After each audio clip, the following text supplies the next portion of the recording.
sense of what is right or wrong, and neither do you care. Corrupting what's been sanctified, morality enslaved, adding to the road to hell, and with which the path is paved. Nothing sacred.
It keeps us here.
pretty much, yeah.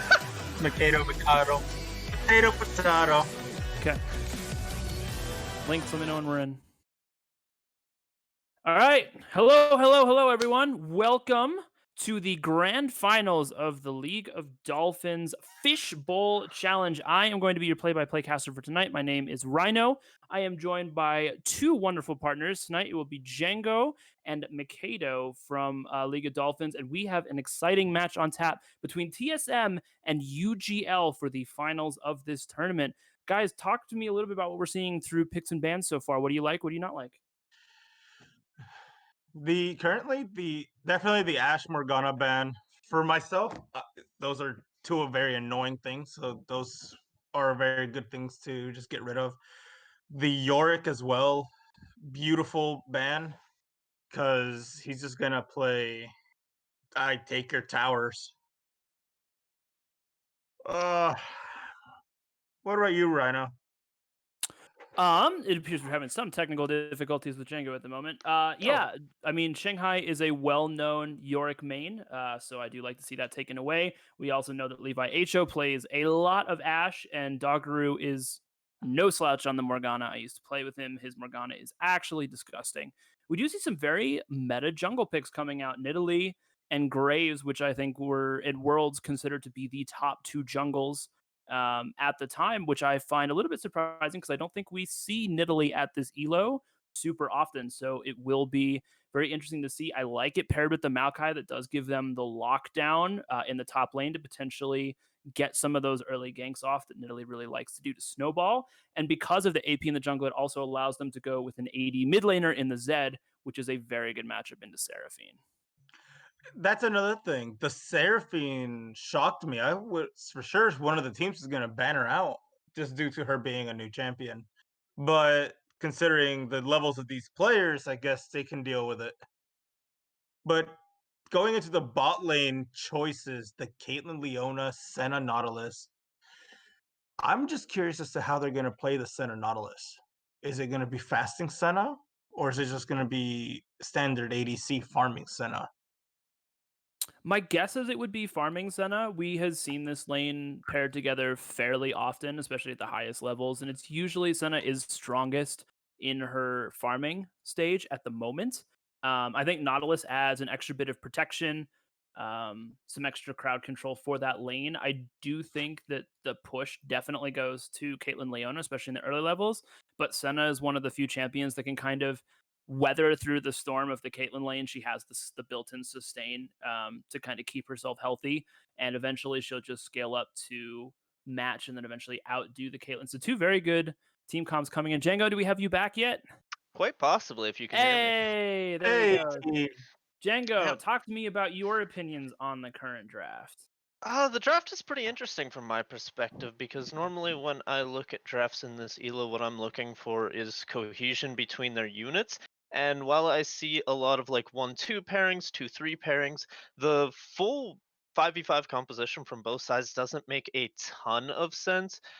You have pairings like the Maokai Nidalee, obviously the Caitlyn Leona is a fantastic bot lane, but then you throw in a split push Zed. The Nidalee in team fights is a little bit awkward here, especially pairing with Leona.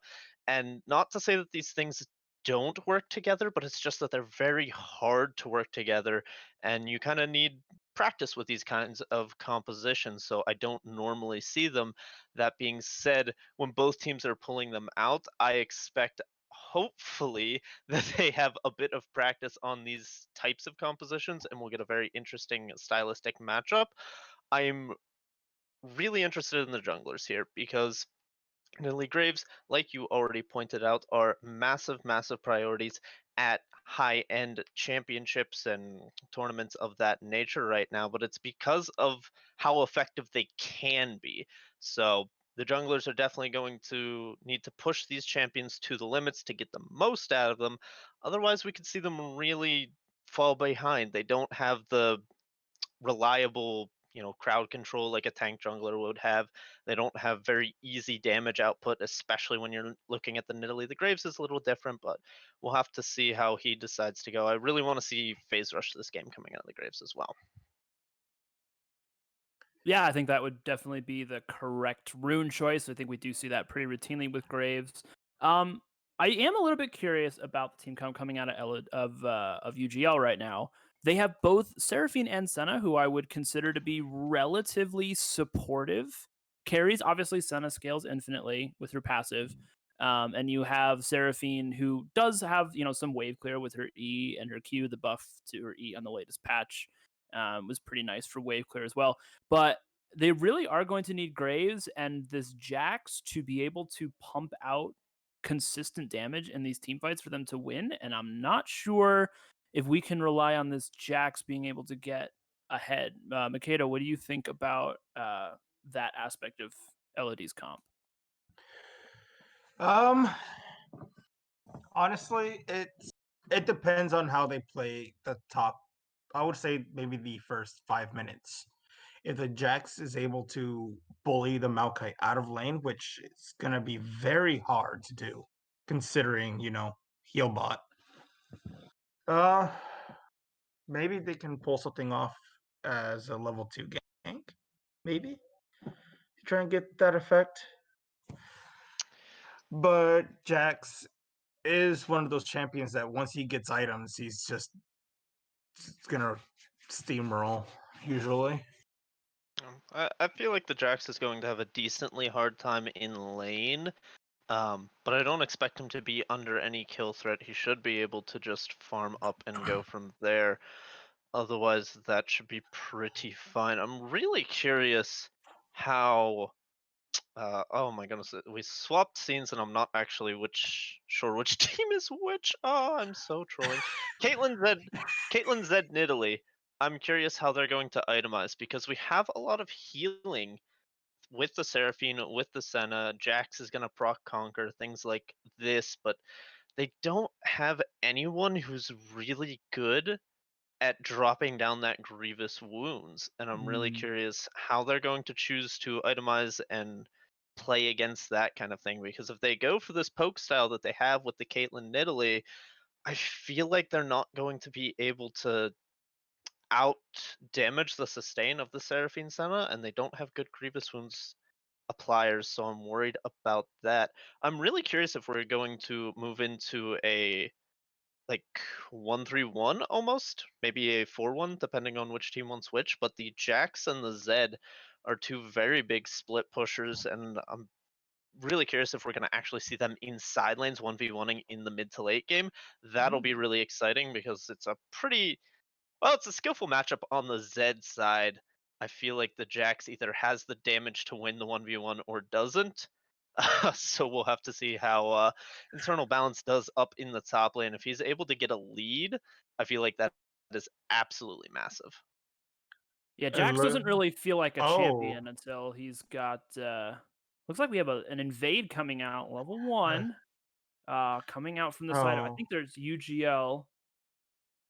Yeah. Caitlyn is in this bush. Oh, Caitlyn. Here we go. Oh, War comes down. Caitlyn. Oh, the E misses from Oh. Seraphine. Oh, he flashes anyway. There wasn't Oh, really any crowd jeez. control to worry about. Maybe the hook coming out of Nautilus is something he was afraid of. But free Caitlyn Flash is going to be the reward for the level 1 invade. Meanwhile, Maokai is going to nip up and try to get a ward onto the red buff of the Graves. So a little bit of extra vision And he coming does out get out as with them. well. Yep, able to walk away after Now, one. what I saw, I can see the Seraphine's going for the instant E stun, if I remember correctly, because it goes slow root stun I believe with it's just the her root. echo. It has two. Like the first one was slow. Yep. The you're second correct. one, yeah, He's right. I Okay. feel Slow like root it has stun. 3. It has 3. Okay. So Yeah. he's applying the slow with the glacial and Auto. then going. Yeah. Oh, interesting. Yeah. I've heard people talk about taking Rylai's as well, because apparently the Rylai's slow counts as the first slow. So yeah, there's definitely a lot of interactions like that with Seraphine. You can see the instant root coming out there from the initial E. Didn't have the passive up that time there for the double. But yeah, there's a lot of interesting interactions with the Seraphine. We're going to have to keep our eye. Actual Bird picking up the first 6 minions, though, is always a nice feeling on a new Nice. champion in lane. Feels good there. Oh, here comes a fight in the top side. That's I'm gonna be afraid- very awkward for the Jax to fight. It is. Now that I'm saying, Tank versus Jax at level 1, I would not expect to see many fireworks. There's just not enough damage for but either he does. champion. Ah, There's a hook landing onto the Caitlyn. The bot side, the level 2 is reached early for UGL. and there's Caitlyn that taking a CC ton of chain damage. bot side. Oh. Caitlyn taking a lot of damage, but is able to get away. Exhaust and flash used from B-Maker with the Nautilus in order to actually get on top of her.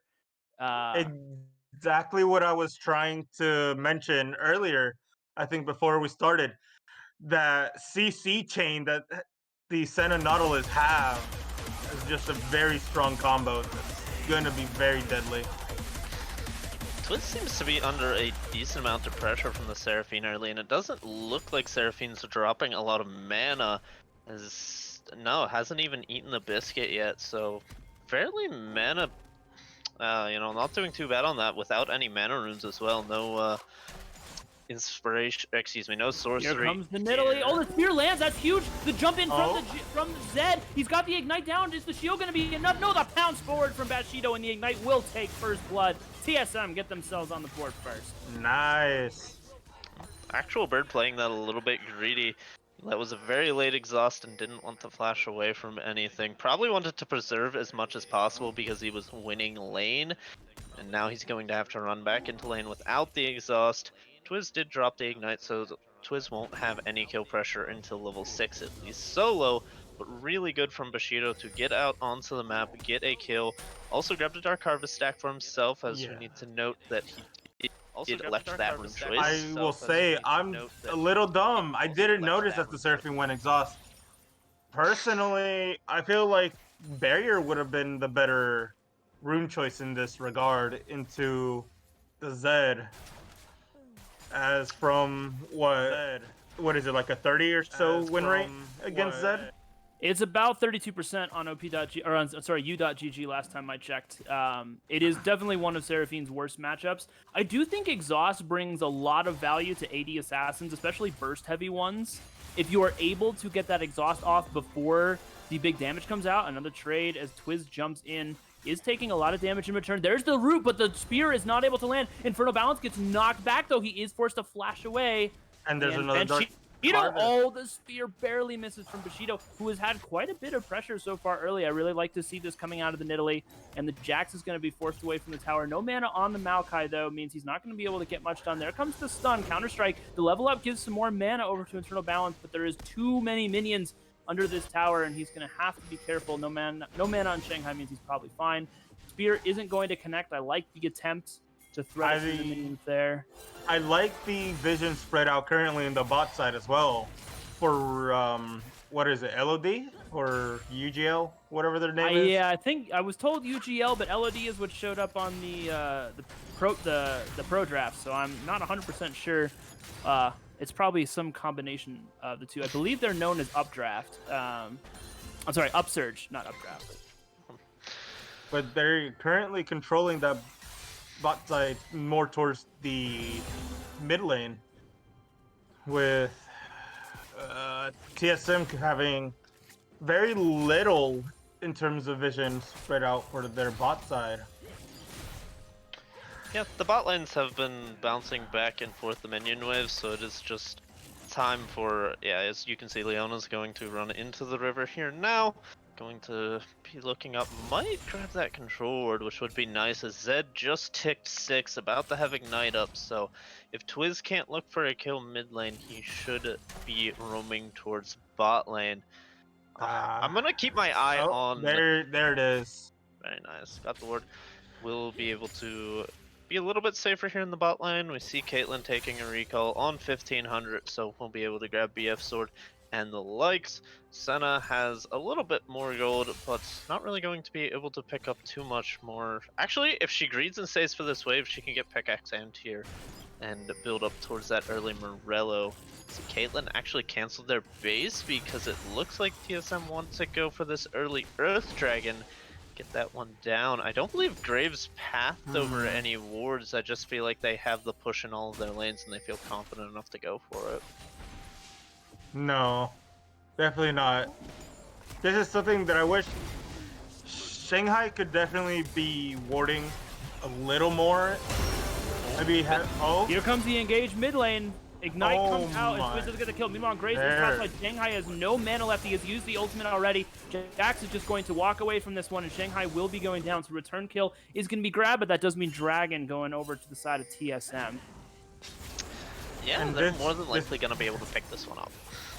This Earth Drag is definitely gonna help out the Maokai top side for sure. Fortunately for the Jax, only one Dragon is only a few percentage in terms of resistances, so it will stack up better as the later game goes. What? The Nautilus steps on a trap and gets immediately engaged on by Leona. Flash comes out and he is able to use the Blast Cone to get himself to safety. Banshido still chasing. The arrow does land. Where's the ice in the hole from Caitlyn? Oh, she doesn't have enough mana for it. Oh, actually, she's still only level 5, so isn't actually going to be able to throw that one out. Never mind. I thought for sure the Nautilus was going to go down there, but it turns out you're only level 5. You don't have access to your ultimate. Who knew? This is high-level analysis, folks. Jeez. I was already expecting to see the giant line of her lining up that shot. But then I noticed the low 5. As was I. Graves, meanwhile, does get a nice invade off in the top side of Nidalee's jungle in exchange for that dragon, but the farm is still fairly even between the two of them, and I would say Bushido has had a much higher impact on the map, despite Carl Sultan being able to get himself a kill in the top side. I think Nidalee has still overall had a larger presence. We do see Twiz. Here we go, going in again. Ultimate is not quite available, just getting some poke damage down with the Electrocute. Here comes Bushido again, and Actual Burge is not having a great time. There comes the root. Here's the spear and thread through the minion somehow. The Senna ultimate to keep the shield alive, and Bushido forced to get away as the Nautilus dredge line barely goes wide.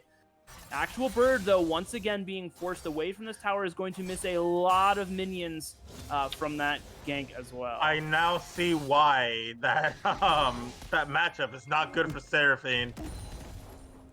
Jeez. Zed definitely getting the better of this matchup. Twiz with the 2 kills. I was I gonna say, don't think Shang can get walked down here. No, not definitely quite. not. It's a lot of damage, though, and he's continuing He's to fight. fighting it. Zed's coming up. Oh, He here can comes stall. Zed. Yeah, this is bad. Oh, the dodge comes through the stun. Oh, it's beautifully dodged out with the ultimate from Twiz. The death mark and a dodge away from the counter strike. Twiz picks himself up his 3rd kill of the game. Now 3-0. But sitting with a good Shanghai 10 did CS waste lead. his flash on that. He did waste his flash. Definitely. True. Definitely wasted Now- flash, but I don't think he's under a lot of pressure right now. Graves sitting on the Why? Warriors, not too bad here. I'm really curious if this Mountain Drake is going to matter a lot, because when you look at the enemy team composition, damage dealers outside of the top Jax, you're looking at Graves, Seraphine, and Senna, and Seraphine and Senna have a pretty slow damage output, and then the Graves wants to go lethality because of the enemy team composition, but I don't think he's actually going to be able to because of the Earth Drake. I think that's actually enough of a shift. Bot lane, Solar Flare's the available. It is, but it doesn't quite No. land, and he is able to get Senna out to safety. Meanwhile, Now- Carl Sultan make a visit to the mid lane. Here comes the Maker. He goes in on the Shadow, but it puts him Whoa. under turret. He is in big trouble, and the He shutdown goes goes over down. to the Graves, which I think is probably one of the last places you'd want it at this point. That is another nice spear coming out. Here comes the engage from Internal Balance. He's going to go on Shanghai. There's the counter strike. Q to knock him back. W's back on to get the aftershock. And damage is kind of going even. Meanwhile, Vaporeon is getting dove in the bottom. That's a nice hook coming out of nowhere, but the tower aggro is shifted, and it looks like Dogru and Levi are both going to be fine. Now, it looks like B-Maker is stacking up. It is sad. Here comes to the roam see from the her. mid lane, though. Seraphine and Graves both moving down. They have to run away. Here comes the Nautilus. Hook is available. The flash away from Caitlyn. Graves is coming over the wall. Has flash available. He wants it. He goes in. Flash over the wall. Immediate end of the line and is going to get the kill. Now Dogru has been nearsighted. The Graves is chasing him down. Still has the ultimate available. Is it going to be enough damage? There's the end of the line. The hook lands from B-Maker. That had to be a max range dredge line. And in the end, Graves picks himself up 2 more kills. Now 4-0-0. And is a very, very strong point for UGL at this point in the game. That is a scary Graves at this point in time. That is a very Curious. scary Graves. Looking at Twiz here in the mid lane, but I think they're just going to escort Bird back to the mid lane so that can pick up those minions as they die to the tower. Maokai's doing fairly well, has recruit himself a 20 CS lead in this matchup, just about. So even though the Jax has gotten a little bit of attention. My goodness, the engage from the Zed, he gets exhausted immediately, and the Nautilus is there, but he still gets the kill. Flash away, but red buff is on, and end of the line. Graves is going to get himself another kill. Now Unstoppable at 5-0 and 0 have himself a 500 gold bounty already. Here comes the engage from the Jax. Aftershock is going to proc though. I do not like Jax rushing what appears to be Black Cleaver first item. You should definitely be going Blade of the Ruined King regardless of the matchup. And I'm not a fan of this. No. Jax at all. I don't think it's going to be a Black Cleaver rush. You're right. No, but what is that extra longsword for? Is he going Tiamat? No, Shanghai. It could be the Tiamat. Maybe Triforce into... There's no other longsword in Triforce, though. He's already built Phage as the only longsword item in it. So he could be going Triforce, but Blade of the Ruined King is definitely a better item. We do see Shanghai pushing consistently here. His team was able to pick up the second dragon of the game, an Infernal, and we will indeed have I believe it's an Ocean Soul? Yes. An Ocean Soul spawning for this game. Meanwhile, there's a lot of damage. The Actual Bird's getting dove in the mid lane. That's a nice ultimate, but the Zenith Blade lands. Twiz going in, gets himself the auto attack, but is going to die to the tower, giving Senna, who actually ulted across. It's Dawning Shadow going to pick up that kill. Internal Balance taking a lot of damage, trying to farm out these minions. Shanghai throwing the sapling, making sure he can't get out. Now Carl Sultan in wait on the Nidalee. Immediate flash away. Carl Sultan doesn't have it. Dogru is here. And the not going to use the ultimate from Graves. Internal Balance might be in trouble here. Goes for the counter strike. There's the stun, the W. This is bad. The Aftershock proc is going to kill him. And Shanghai picks himself up a solo kill in the top lane. The rest of the team is coming up. Are they going to be able to get there in time? They're checking the bushes, but he backed in the first one. Are they going to find him in the top lane? The back is almost complete, and the sweeper isn't going to find him in time. Maokai gets himself out, and the kill. And a Sunfire K to boot, with the Seraphine going to Hextech GLP. Just trying to work into the Glacial. I'm not sure what the longsword pickup from the Jax is, but it does look like he maybe Eternity Force first. Maybe it was just some extra AD that he was trying to grab or something. And yeah, it's true. I didn't see the first one. Here we go. They're trying to hang around. Oh my goodness, Actual Bird just getting chunked. Zed's a champion, by the way. He is the best mid laner in the game at the moment in terms of win rate. Also at this has point in time, 15% pick rate. Personally, I would be giving the red buff over to the Zed instead of the Nidalee taking it for herself. You do also have the fact that Nidalee is kind of a power farm jungler, so yeah, most definitely. She does use that. I don't think Zed is a particularly good applier of red buff. The reason it's given to ADCs most of the time is there's an invade on the blue buff. Xenoblade not going to land, and Senna moving over to be able to support her Graves, who is going to smite away the blue. Jenga, what's your opinion on the concept of giving red buff to early AD mids, perhaps? Oh, Shanghai. He wanted that. So tanky, he wanted that proc. Oh, that's a good Zenith Blade over the wall. I was going to land onto the Seraphine, but Seraphine is here, and so is Graves. That's a nice ultimate coming out of the Leona. Is going to lock the Graves down in place. Here comes Bushido. But the spear isn't going to land from a distance. Beemaker is here as well. Oh, and that spear does connect from a long way away. Oh, jump in from Graves, but he's going to get immediately jumped on by the Zed. And the huge shutdown goes over to the Zed as the last person wants to have it. Bushido is going to get charmed out with the ultimate from Seraphine. Flash forward from Doguru is going to get the Q stun onto Actual Bird, and he also goes down. A 2-for-0 for the side of TSM right now. And Dragon spawning. Let's see, when did it spawn? Dragon's not for another 2 minutes, so it's not going to be anything for them there. I wouldn't say it's a 2-for-0. Maybe it's a 1.5 to 0, because that Seraphine is not worth very much at this point in time, being 0-5. She is not, but the Graves was worth almost 1,000 gold shutdowns, so I think the two of them together probably close to 1 full one. Eternal Balance is there. They really need to do something to help this Jax topside. He's down 40 CS almost right now, is getting pressured under his own tier 2 turret as well. We do see Carl Sultan finally making his way up to the top side. I hate those chains. I hate Senna's chains. It does look really sick on that skin, though. I have to. Oh, yes, it does. So I think Eternal Balance here is going to be in a very rough spot for a very long time, because as you said, his teammates need to help him, but they actually can't right now. Seraphine, Senna, and Lethality Graves do zero damage. Lord! Like, Taking a chunk out of the graves. That is the power of a heal bot. I feel like Internal Balance really needs to go towards the Blade of the Ruined He- King here, because he needs to sustain in He this lane. does. Yes, he does. I don't understand what's happening. Yeah, Shanghai is now dodging. The ultimate, the Donnie Shadow has to come out top lane just to keep him alive as Shanghai with no mana. Now getting charged at by the Nautilus here, but Nautilus doesn't really have any damage. The Jax is just like, okay, I'm leaving. Have fun. Shanghai knows it. He knows he's in zero trouble right now. Here comes Actual Bird, but she can't do anything either. The saplings are going to slow him down, and Maokai's just I gonna be able to like walk away. the BM. Oh, Just Charles gives the it- Drone Ace in the hole comes out, as well as the Death Mark, and with the Ignite, it is going to pop, and that will be another kill over to Fizz. Yup. Now 7-3 on this Zed. Oh, that's the Galaxy Slayers. No wonder. That skin is amazing. It does look very nice. But it also going back to the reason why I'm here. There's the chains, but the shift in vision has definitely transferred over to TSM's side by a mile. They are having that entire bot side jungle warded. Oh, okay. That's Here's a third gonna land- drag.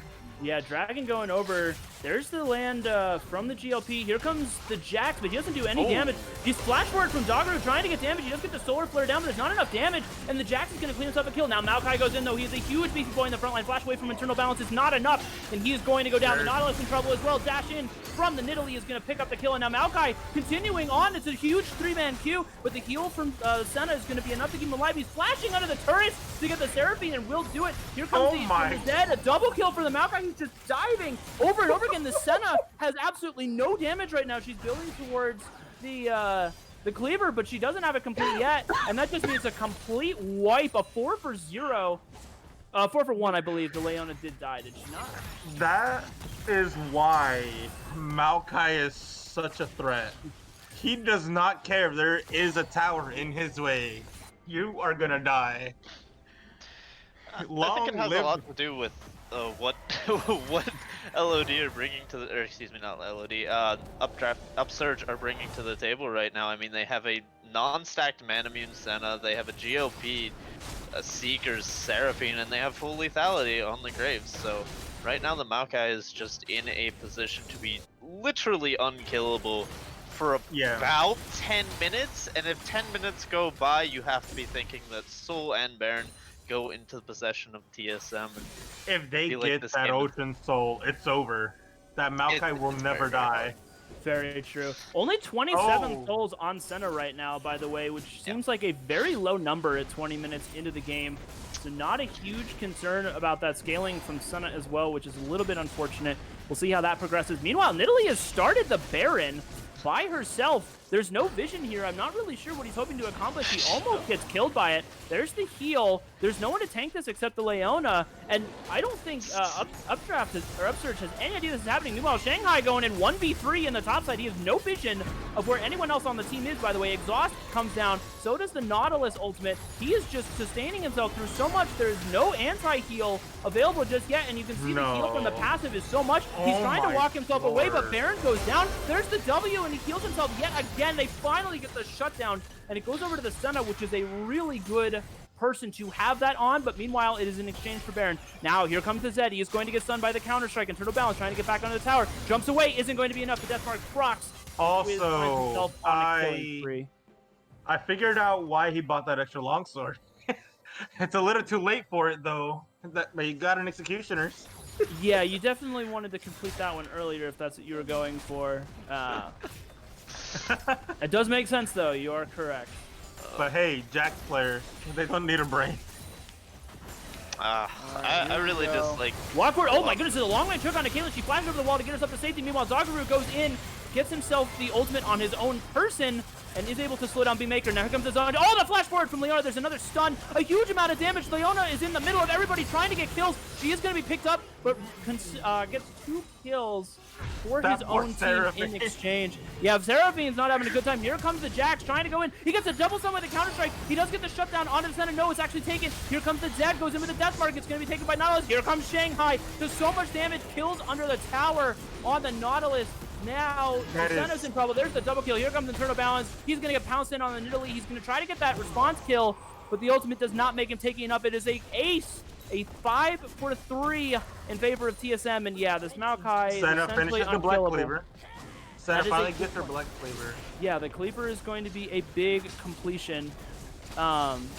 And that will help to shred the armor on the Maokai and maybe make him killable by the Grays. But it's still a very long uphill battle at this point. Almost a 10k gold lead right now for TSM, and I really don't see that shrinking anytime soon. We have Dragon coming up in 45 seconds. Shanghai just solo pushing the mid lane turret right now. Look at how nothing damage this Graves does to him. It's actually nothing. Like, he literally does no damage. There we go. That was a crit, I think. No, he doesn't have any crit. Oh, Yes, he does have crit. does. He does manage to crit. They're trying to chase down this Maokai, but I don't think they even can. There's the Q, the Solar Flare to discourage any additional chase. They are going to walk away. Now, with Dragon spawning in 15 seconds, I it am looks like they're just disappointed. giving up. I'm currently disappointed in the red team's Nautilus right now. Currently still with just the warding trinket, not bothering to grab himself an Oracle Lens, meaning they are down 1 Oracle, which can be very bad, especially when they're trying to set up something. They might not have that extra Oracles there.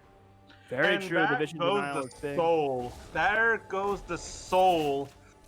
That Maokai is gonna have a field day.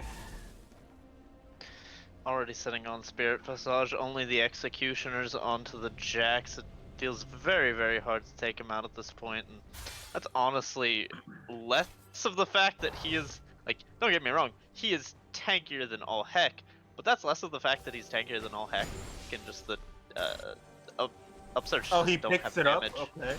They I have- feel like he heard me. I feel like the Nautilus heard me because he grabbed Oracle. There we go. Good. Oh goodness, gonna hit by spear as they siege onto this turret.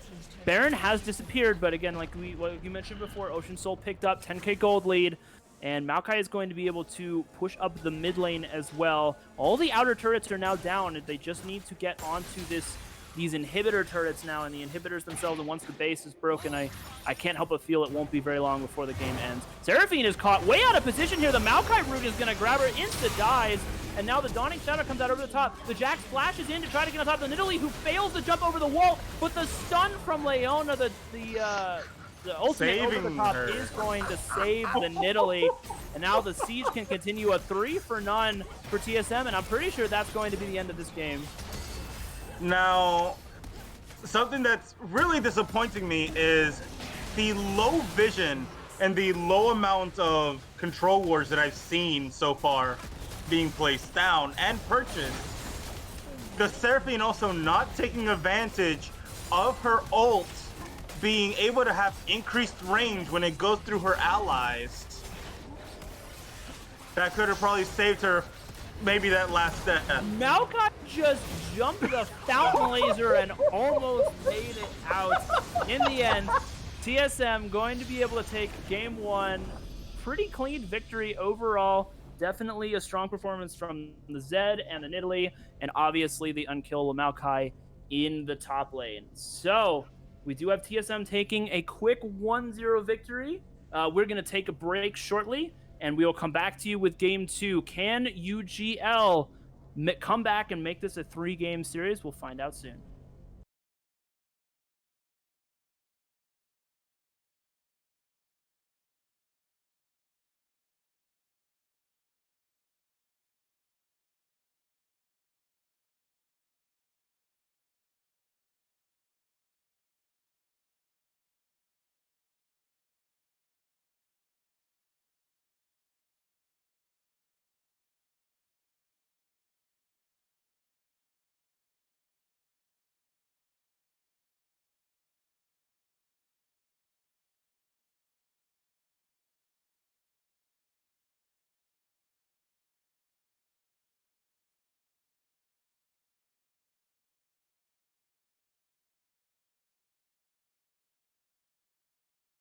Django and I will often do is we try to have very clear points where we are ending what we're saying and leaving it open for someone else.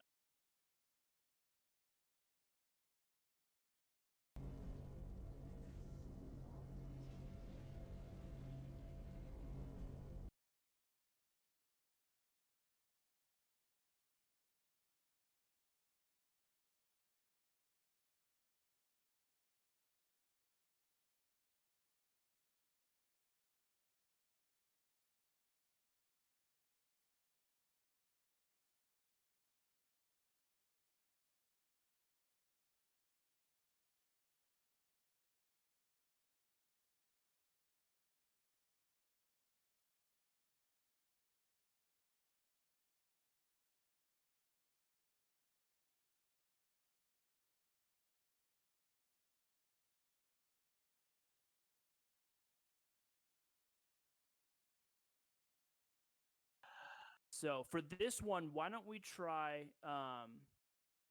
having Django be the first voice out of the play-by-play, and he will set you up cleanly for you to make your point, and then we'll see if that helps you flow through the transitions a little bit better. All right.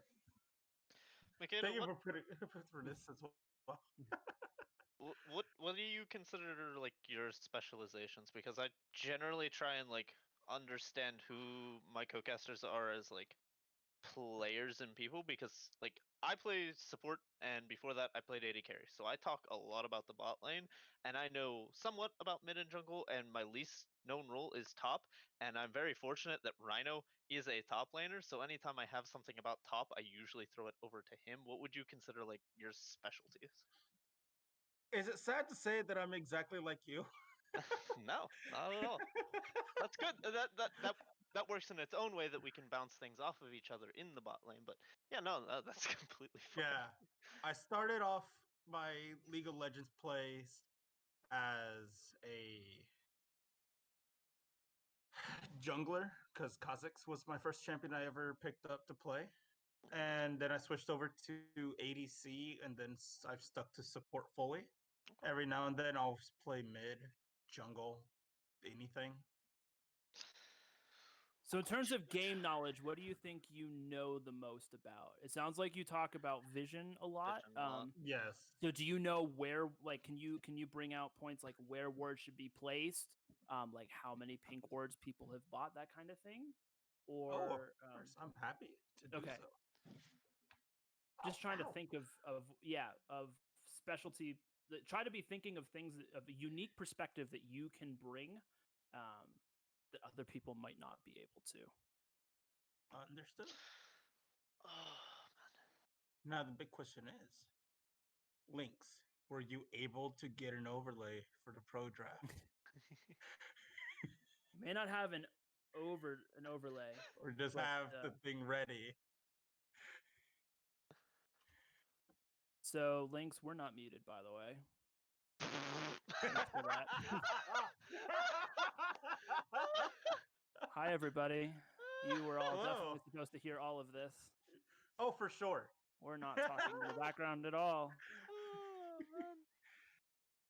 Wow. Thank you, Spy Ninja, for pointing that out for us, because I have it muted in the background and I had absolutely Yeah, no same. idea what was happening. This man over Oh. here is probably gonna be. Lynx, are you here? Is he aware? It's I think he got up and walked away from from everything right Yeah. now. Nope, he's not listening. Okay. All right. okay. Well, I guess we should mute ourselves then. we can either mute or we can provide entertainment, Django. We could This is your provide chance. entertainment. Is this best of 3 or best of 5? As This is best of people 3. playing are Okay. asking. Oh, it's supposed to be best of 3 because I heard people didn't want to stay up. But I'm happy to cast a best of 5 if they're willing to switch it to that.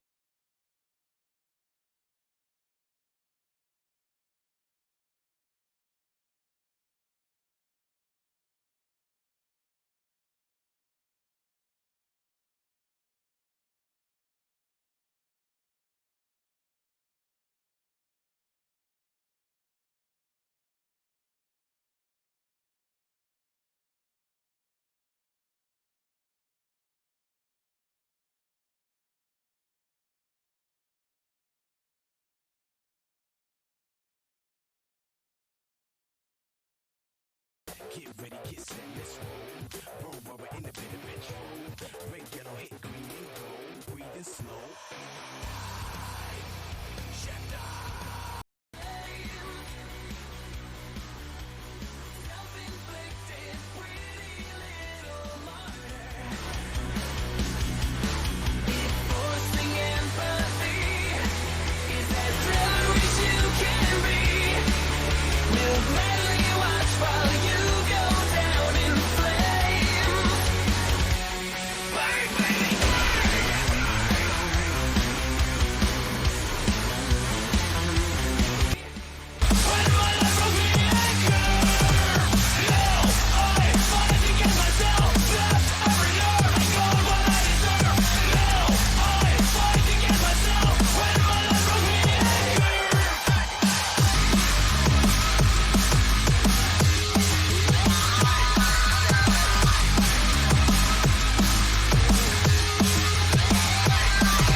Them just dropped the Jace ban for Graves.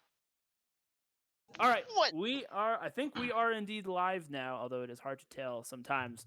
Welcome, everyone. We are back for game 2 of the Goldfish Bowl. Sorry, the Fish Bowl, not Goldfish Bowl. Fish Bowl finals here, presented by League of Dolphins. I am your play-by-play caster, Rhino, joined once again by Django and Mikado, who will be picking up color casting duties. We see some changes coming out as the teams have swapped sides. Django, start us off with what you've seen through the beginning of the pick ban phase so far. So the pick ban is very interesting so far. Similar picks, or excuse me, similar bans outside of both of these teams. The Yorick ban was dropped for the Caitlyn, and the Jace ban was dropped for the Graves, as well as them swapping sides. And LOD decided that, you know what, we're just gonna first pick Cassiopeia because reasons. TSM also decided that they really liked the Nidalee. Had a big impact on the mid lane, freed up their mid laner to play an AD assassin, and with the Cassiopeia blind locked in B1, we could see a similar AD mid come out. Although the Lucian is banned, so it would have to be something more assassiny, unless we get crazy things like, well, for the record, I don't think Tristana is too bad right now, but nobody seems to be playing her, so. Leona and Volibear locked in. I really like both of these. I feel like Leona is B1 viable, but being able to grab that one for your support is really nice. And Internal Balance getting on something that has a little bit more say in the lane. The Volibear very strong early levels. As we see Thresh being the R3 here from TSM. Senna, Thresh, Leona blind. Mikado, what kind of AD carry do you think LOD should be looking for going into B4, B5?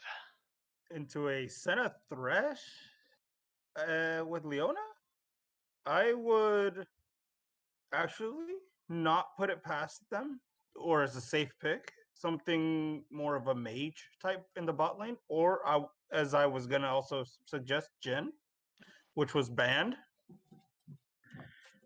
because Jin's heavy damage pressure is ridiculous at times, especially once you get into the late game. Just I do ignoring everything. I do like the mage for the 2v2 lane against the Senna Thresh. I will, however, caveat that Cassiopeia and Volibear already bring a heavy amount of AP as well as the Leona, so they might want to spread their damage a little bit. Kralsel won't be getting his hands on the Graves this time, as that's an Akali lock-in, so not an AD assassin, but Twiz is feeling these hyper-aggressive assassin picks, and I'm loving it. And as you see, they picked the Fiddlesticks for the jungle. I'm interested to see how they're gonna play this out. That's a lot of heavy AP stacking. Thresh can really grab a get here early first. I would really love to see that. Although both of these supports let me down a little bit in their itemization. It felt like they were just autopiloting rather than thinking about what the individual game called for as Aatrox mid? Is that a Cassiopeia ADC? Yes, it is. So they're Oh. forcing a cast bot. Cassio Leona bot lane into a Senna Thresh. I was I'm not actually prepared not to cast this, boys. I'm going to be perfectly honest. So go on. Sorry. go ahead. No, you go. You go. So it seems we do get that AP bot side though, to be fair. But as you did mention, that is a lot of AP that they have. That's gonna be dangerous. And a Poppy to finish off the Now, Poppy has been switched to Zoe in the chat, so that is an Akali top lane.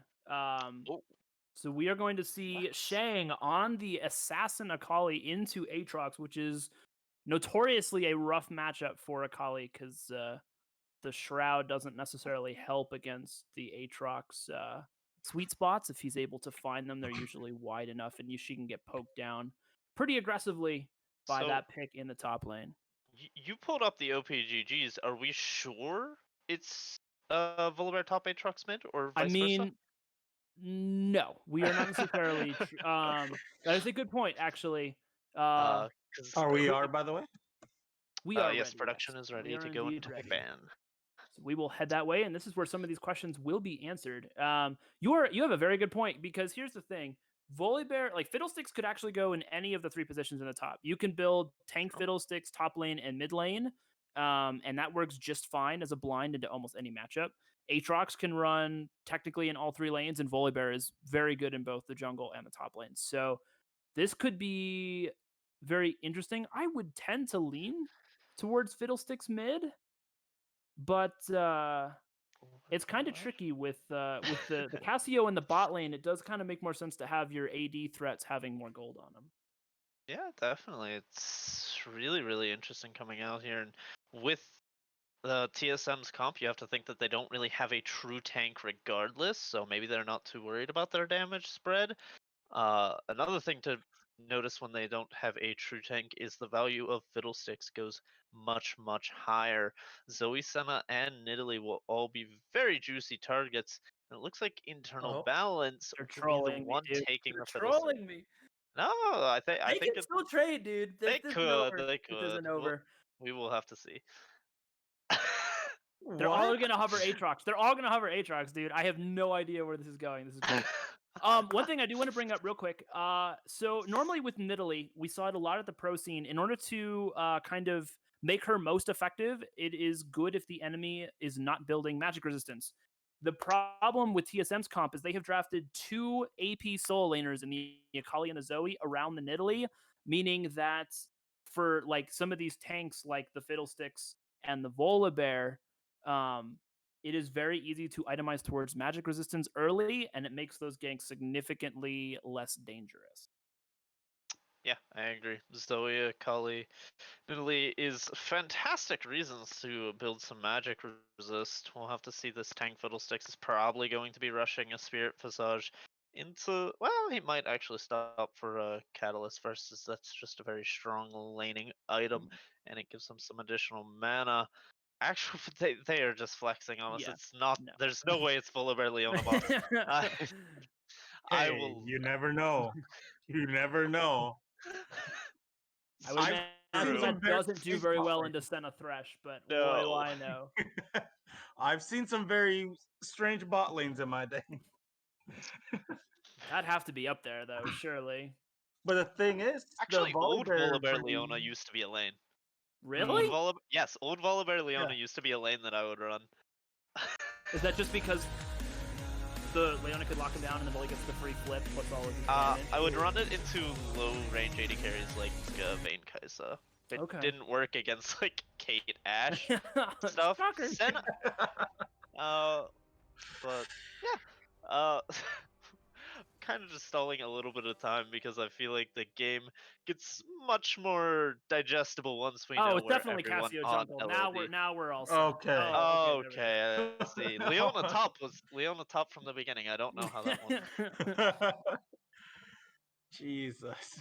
Okay. I think it's interesting to note actually Shang's Yorick was left up but not picked here. I agree. That is surprising for me. Is there feel- anything on LOD's comp that would dissuade Yorick? I don't think so, Not the but- way he's played No. it. I have played with Shang where he has played Yorick, Yuumi bot lane. So he's willing to play Yorick into almost anything. It seems like they all right, they have finally switched back. It is now 20 seconds. They cannot trade anymore.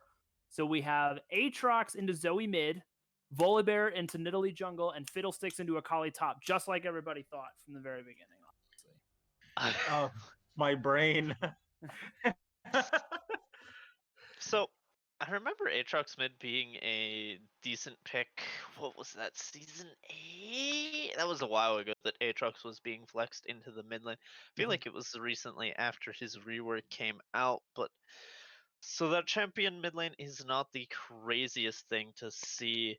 The mid matchup will be pretty interesting, and I'm very curious about his build path.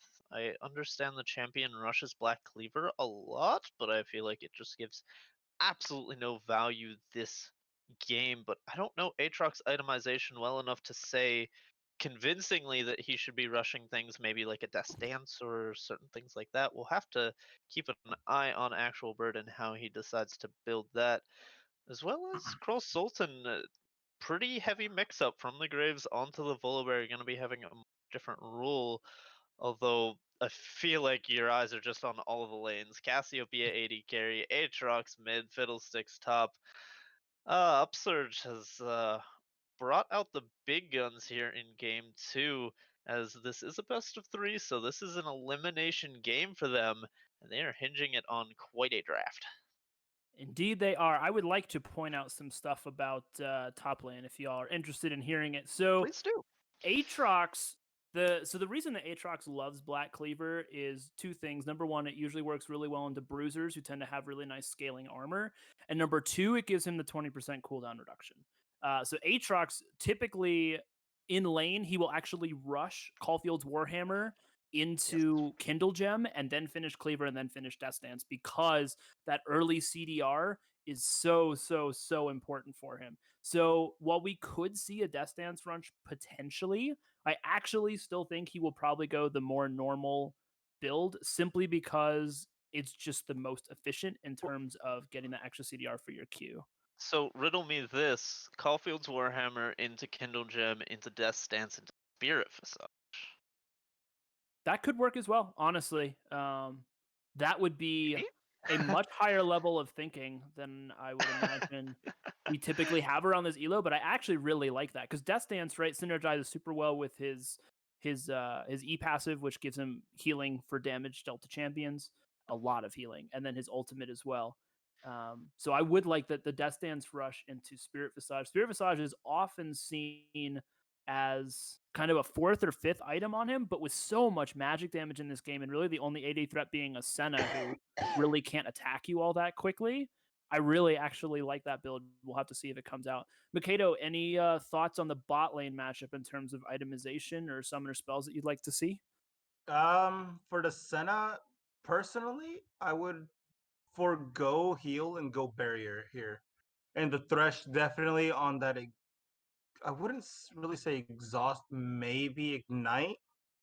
The reason being, as the Cassiopeia is still going to be able to just spam her abilities, as that's how she is quote unquote an APC, because she can just spam. I think what is it, her W? Her Q, I believe. Her Are Q. you talking about her E? Her E is the spammable one, and then her Yeah, Q that is the poison yeah, cloud. because exhaust won't help all that much with that at all. And with the Volibear, he could actually go AD into this, considering a lot of his abilities do AD damage. It depends on how they want to fight this. And the nerfed tank Fiddle making a comeback for this as well. I'm actually going to quickly run internal balances runes because I'm just a little bit curious. He actually sorcery secondary, which I don't believe was standard last time this was in meta. He took Aftershock, Demolish, Bone Plating, Revitalize, and then went for Mana Flow and Transcendence. So valuing that CDR and that mana regen a little bit over, I believe it was extra healing and ult cooldown you took in Domination last time this was meta. Correct me if I'm wrong, though. Yeah, I do that is believe you're correct. Yeah. We'll have to see how that top lane. I mean, we're pretty much gonna have to see how all these lanes play out. I don't think there's anything too crazy in rune choices that came out. Aatrox going Electrocute is actually a little bit. Is that really surprising. crazy?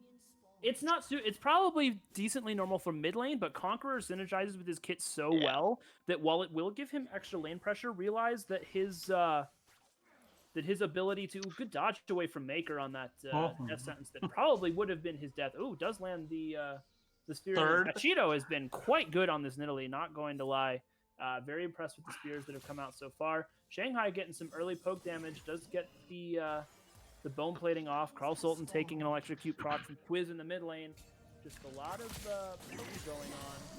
Quiz getting some early action, but Actual Bird is running up from the mid lane on the Aatrox. And we are just in for a bizarre series once again, folks. Most definitely. Now, forgive me for interrupting here, but is it sad that I was really hoping for the Nidalee to go Omnistone? Oh my goodness, Sir, I tip my hat for that one. For those of you who don't know, Canyon ran Omnistone Nidalee.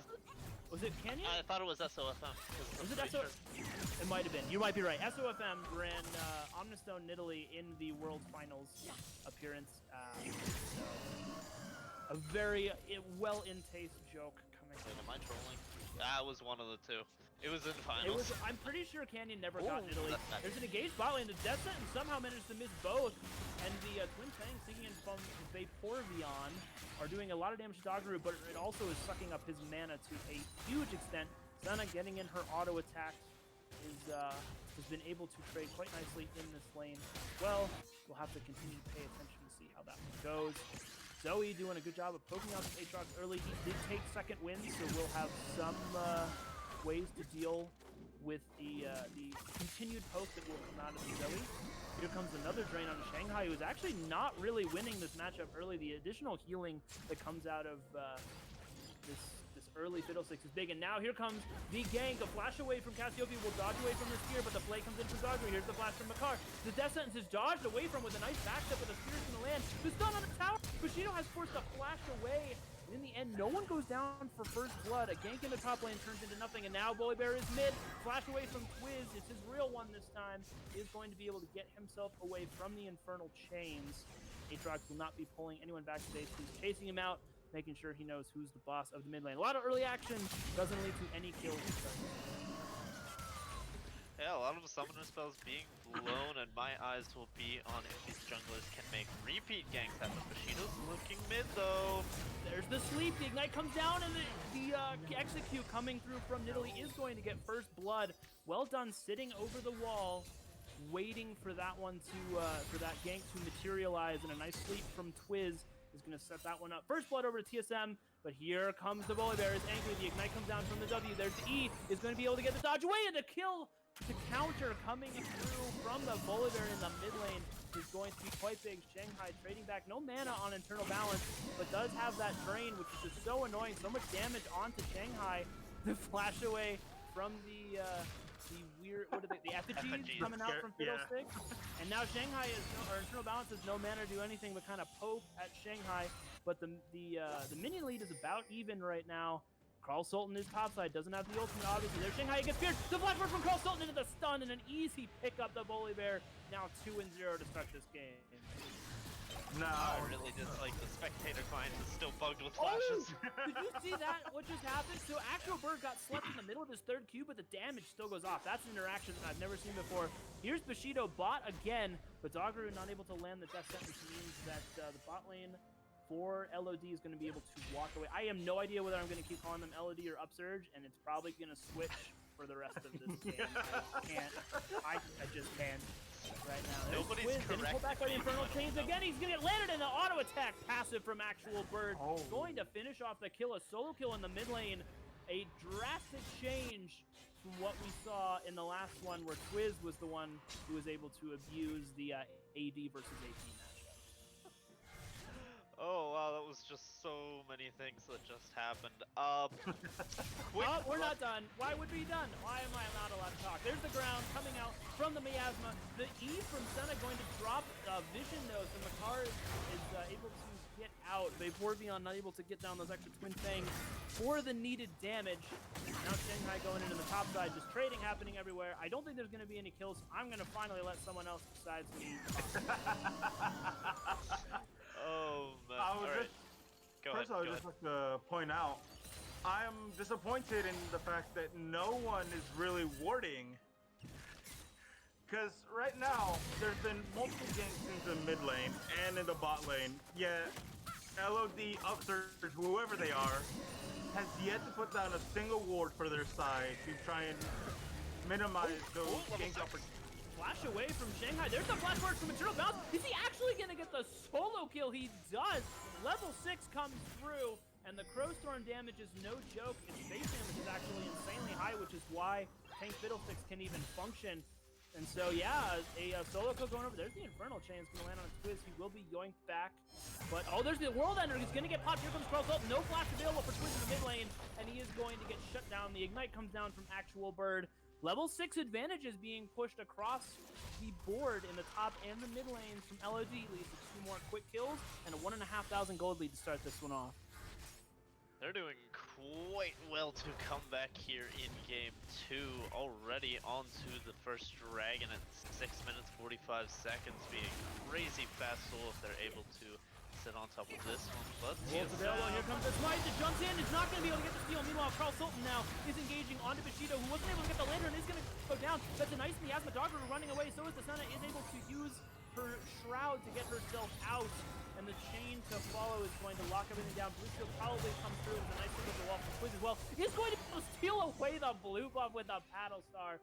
So not a complete loss for the side of TSM, as Quiz able to pick himself up buff, but not much else going in their favor at the current time. Oh, not too much going in TSM's favor whatsoever. Bushido having the only kill, not doing as much as he was able to in game 1, but it did take him a little bit to ramp up, and he also had a lot stronger of a mid lane to play off of. We'll have to see if Twiz is able to stabilize this, give his jungler somewhere to play. That's where they're looking. Gets the dodge, didn't get it. Here comes the Infernal Chains. Pounce away is going to keep him out. GLP comes down, that's stolen from the W. Spear is not going to land. He jumps forward with the portal jump, and now here comes Carl Sultan. There's the flash forward. He's going to get the stun off. Twiz uses his real flash, but it doesn't matter. The slow from the Sky Splitter not going to land on Bushido. He's going to be able to walk away. And Volibear, once again, Carl Sultan has been in the right place at the right time consistently so far this game, and it's paying off huge for his team.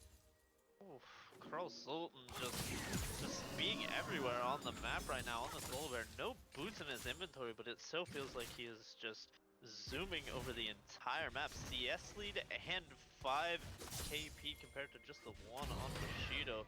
Now looking for a red steel top lane here too. Makedo, get in here. You might not have enough time until the next fight comes out.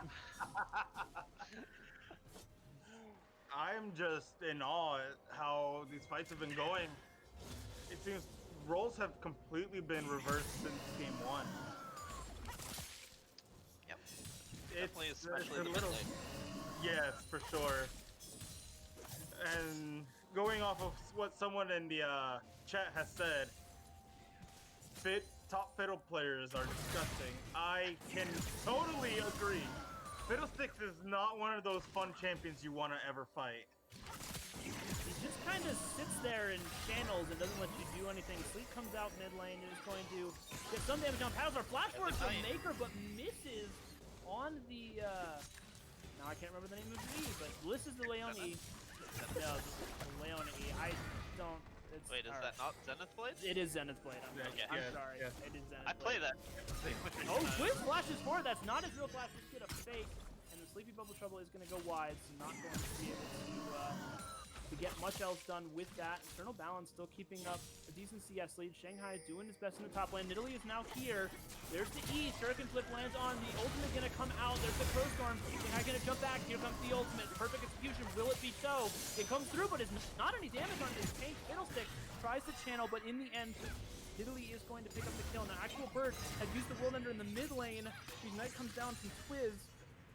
Is not quite going to be enough to finish off that kill. Now Bushido, Carl Sultan is up top, trying to do something. The Leone gets hooked in the mid lane. That's a nice play. Oh, the shutdown comes from Twiz as Aatrox the sword. Now flash work from Torbjorn. He uses both the miasma and the ultimate, and they are going to be able to get on top of Twiz. Micard's almost going to go down, but doesn't quite see the Ignite. Carl Sultan fighting. There's the Shuriken Flip barely missing from the Akali. And in the end, it looks like it is just a 1-for-1. Mid laners traded across the board and not much else happening. Well, while that happened, Carlson did pick up the Rift Herald, though. Was not able to make it top lane in time. Saved it. Ooh, top laner right there, but... Oh, it's just absolute non-stop action. You just need to keep your eyes on who's picking up the objectives right now. 3 plates in the hands of LOD or Upsurge, depending on how we're feeling on the day. Plus a dragon, and another one spawning in a minute. We'll have to see if Rift Herald is utilized to aid in the pressure for that one, especially if we need to want to get some plates up that one. I am severely disappointed in the lack of warding and the lack of control wards on the field. For mostly for LOD side, they have currently 1 control ward. TSM having, what is it, 4? But they are all, 3 of them being... They might die top.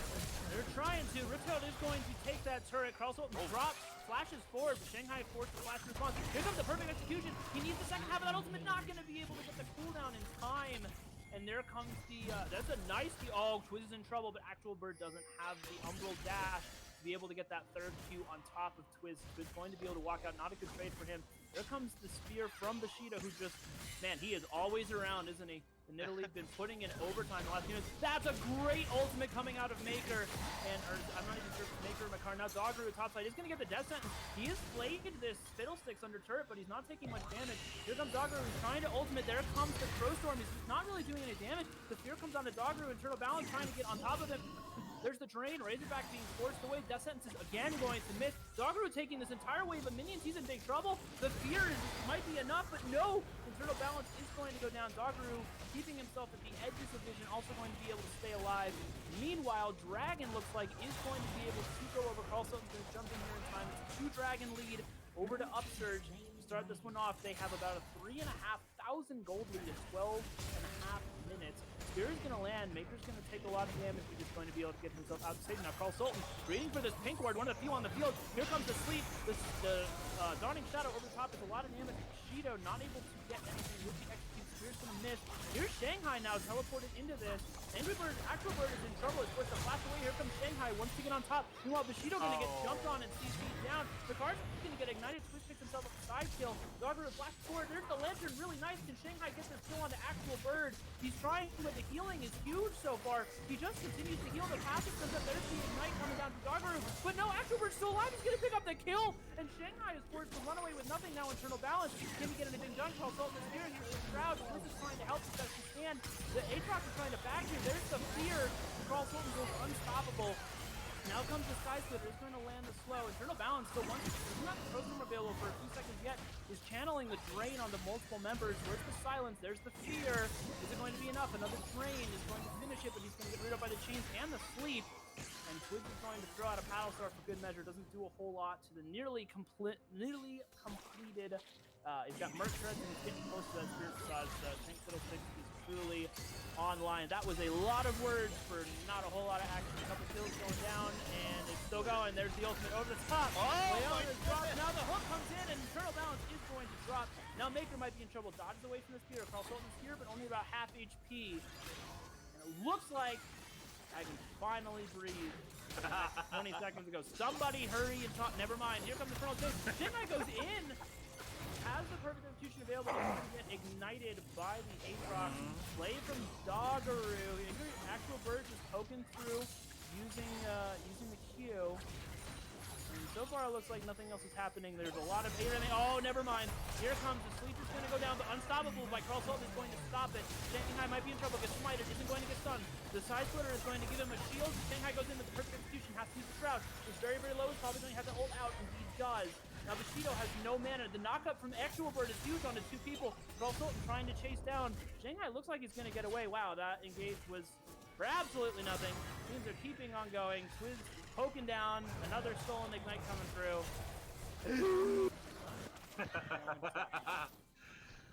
Take a breather, my boy.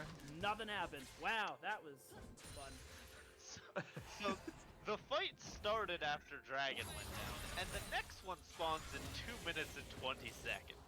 Meaning that was a 2-minute and 40-second team fight that you just casted. Rhino, how do you feel? I agree. I concur a lot. So, at the end of the day, everything was just, there was a lot of everything going down. Things to note. Kills are still mainly on the carries for LOD. 5-0-3 on Carl Sultan. Aatrox has 2 kills. Internal Balance is diving top lane. And you know what? Liz is just gonna walk with him for a little bit. Yeah. Good job. Here comes Bushido. I'm letting you pass this one. Alright. I mean, Bushido comes in. Spirit Facade is finished. I don't think there's much to be done. There comes the Fear. The Nidalee is forced to run away. Fear comes out, is going to get blocked by that hero wave of minions. Meanwhile, Vaporeon going to get caught in the mid lane. The flash away and the ultimate, but still gets hooked. Here comes the ultimate out of the Leona, though, and Vaporeon is going to be able to get himself the third kill of the game. Now Bushido, under the tower, is going to jump onto Eternal Balance, but the heal proc on the trade. The Battlestar gets blocked. Quiz is able to finally take out the annoying tank Fiddlesticks in the top lane and save his turret at the same time, but it's a 1-for-1, plus the pick on the Senna in the mid lane. Maker coming up clutch with the ultimate, the Solar Flood ult over the top. You don't mind me cutting in here.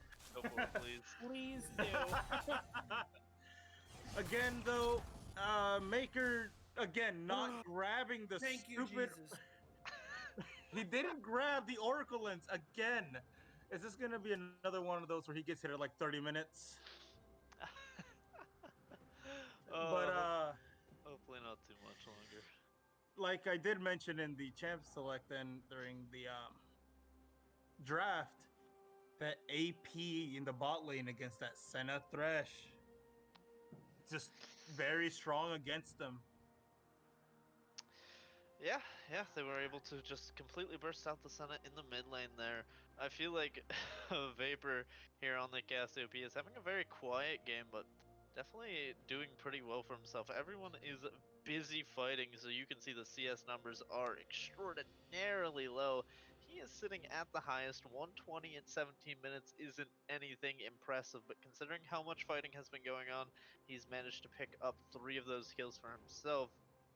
Feel like he is having a fairly solid game, and he will continue to scale and feel a lot better in these skirmishes once he gets more levels and more items under his belt. I think the biggest thing to talk about right now is the fact that we have another Ocean Drake this game, and another team with a crap ton of healing already built into it gonna pick up an Ocean Soul, and it's gonna feel absolutely unwinnable for TSM if they let that one go down.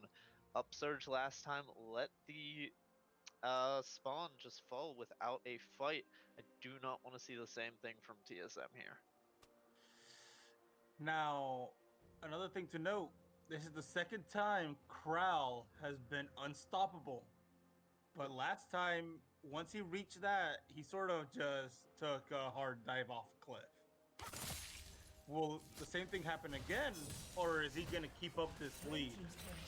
I think he's set up a lot more for success in this game. Last game you saw him on the Graves pick going for the lethality, but it was just a massive Maokai meat wall in his way that stopped him from doing much. This time he's on the Volibear, and the damage threats on the other side are not looking as hot, so I think he's got a little bit more in the tank for this game. Oof, Flash being forced out of Shanghai in the bot lane. 20 seconds till Dragon. That one's gonna hurt not having for this upcoming fight. If TSM elect to fight this, I don't actually think they will, as they send Twiz top without teleport. Definitely seems to be the move here. Carl Sultan and the rest of his bot lane look like they're making a push mid lane. They're going to drop the build for pressure. And that I feel like Bushido should have just died. I don't know. The Solar Flare comes out, but Yeah. it's only slow onto a Bushido. He's going to be able to get himself away, which means the steal could possibly still come through. Dragon is now spawned. It is an air dragon. They are setting up a trap. There is no vision, as Mikado is pointed to earlier. There's the ult coming out of Actual Bird, but everything misses. Torbjorn whipped on the Cassiopeia ultimate as well. And the death sentence is big. Actual Bird already been ignited. The healing is going to be reduced. But the flame misses from Doggo at point blank range. And now Actual Bird might actually walk his way out somehow. Here comes the last word from the Pilgrim. Already used Quiz in big trouble. Has the GLP for the slow, but it's not going to be enough. Or is it? No, then the blade is going to land. And Carl Sultan's going to go dominating. Actual Bird getting chased down by an angry Akali, who's now on the wrong side of the map. He's going to ult himself away, but it will not be enough. A double kill for the tanky Volibear. And that is definitely going to be third dragon of the game going over to Upkeep. Oh, Now, such scrappy fights, and they are just still going in Upsurge's favor. 3 dragons to 0. Upsurge looking very strong in this game. You can see multiple Merc Treads and multiple Spirit Visages being built against this heavy AP lineup of TSM. This game's just going to get harder and harder to play. and there goes the Volibear, adding a Spirit Visage to his lineup. And again, it's just that lack of vision helped the Fiddlesticks especially set up that big, massive ult fear with his passive. These guys they're what, gold and plat. The fact that I'm a sad little silver player and I know the importance of warding over a lot of stuff here. Come on. Shanghai's in trouble now. He's going to already have used the Shuriken flip. It doesn't have perfect execution. But it looks like he's going to be able to get without. No, he's just going to get stunned. Here comes the World Ender, but the Lantern is perfect. The ultimate in from Carl Sultan, though, isn't going to be enough. The Ignite plus Ace Rock, second Q, will finish him off. Now Dogru might be in trouble. Actual Bird and Carl Sultan going so far forward. So much damage, and Actual Bird is going to finish him off. Now Twiz has ignited down onto the Volibear. The Spear's also going to miss. He's in trouble, though. He's stuck between two turrets right now. Dodging away from the Paddle Star is very low. There's the Sky Splitter going to give himself a heal. Bushido's got to be careful stepping too far forward. The ultimate in, he's going to get locked down, and that was a flat board from Leona. What beautiful timing for him to be there. The slow from the Zenith Blade, from the Solar Flare, is going to dissuade that Shido from following up. And the fact that this team just dove several tier 2 turrets to get those 2 kills just shows the gold lead right now. About 7,500 right now, and TSM has been pushed into their own base. Still, an Hour turret falls in the top lane as well, and Baron looks like it now might be on the table. I think it's incredibly impressive when you really factor in the turrets deal physical damage, and they don't have any armor outside of a Knight's Vow and Leona, who didn't take a single tower shot, so they were taking so much damage from those towers, and it just did not matter. Okay, so they're just setting up a couple wards in the top lane. I was going to say, I really don't like going for Baron here. You have a guaranteed win condition spawning in 3 minutes. There's no reason to allow TSM any room back into this game. This should be a relatively clean closeout for Upsurge. I only say relatively because TSM will most likely be fighting for these objectives, and we're going to see a couple more scraps before this game goes over. At this point, the Nidalee should definitely just sell those pots because they ain't gonna help her. They're not gonna help her. Just grab the control wards. They're what you need. You have a 12 vision score, 21 minutes in. And I've just now noticed the Thresh has corrupting potion. Oh, I hadn't noticed that. That's an interesting way to play this one. I wonder since when has he had those?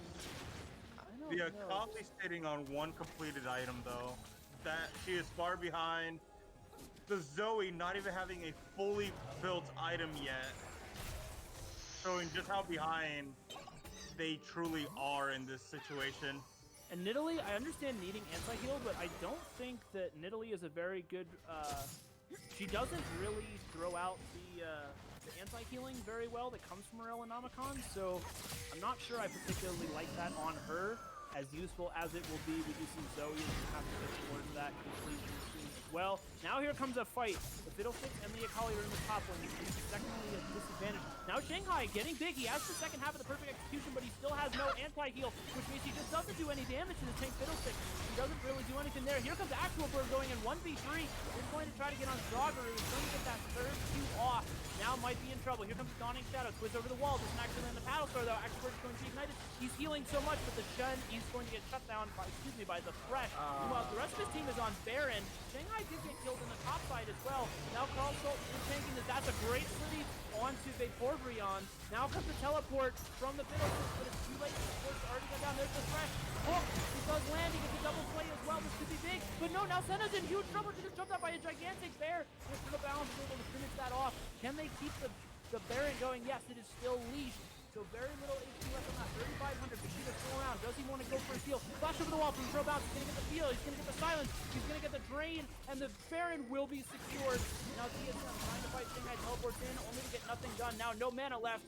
Is this in trouble for Infernal Balance? It is. Bushido is going to be able to blink himself out. And the shutdown onto the tank Fiddlesticks goes over to the Akali. So in the end, they trade Baron for 3? Baron and 3 for 1, Baron and 2 for 1. It was a long fight. Yes. It was a very long fight, and I think TSM is really, really trolling right now. They should have been already on this dragon and taking it away. This is so for LOD, and they're allowing them to just walk in the pit. I don't think TSM just knew it was up or something. That's really bad. Seems surprising. Now the jungler getting jumped on is able to pounce over the wall. Actobird might be in trouble.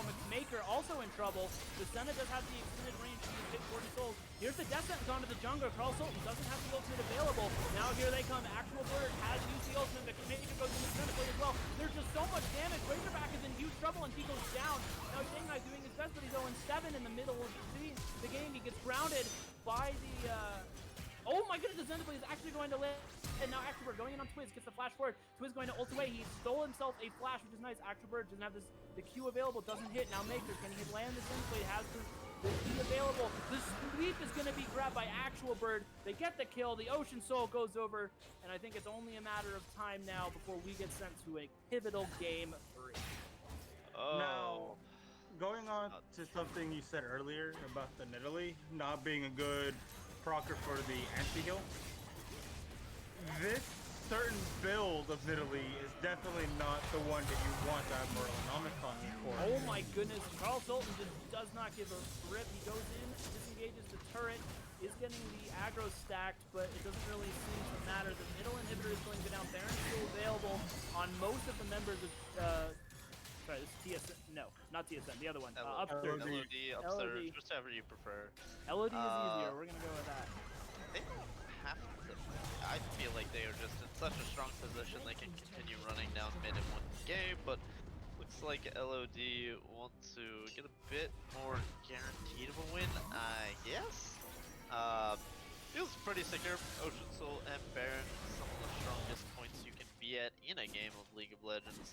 Baron's running out very shortly here, so they are going to have to worry about that. They are going to finish their bases, get their resets. They do have about a 10k gold lead right now at 26 minutes, which is going to make it very difficult for TSM to be able to come back from this. Let me see. The Aatrox did indeed go for the cleaver into the Death Dance. I suspected his would, although I do agree.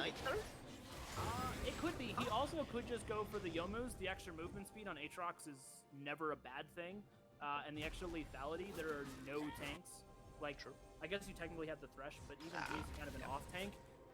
So this Aatrox just does so much damage right now. 8-3.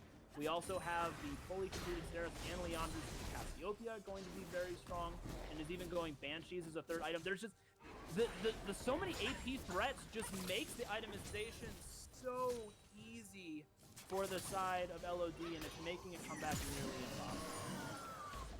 I must say, I do like the Razorback at least recognizing that and moving towards a lethality build for himself rather than the Black Cleaver.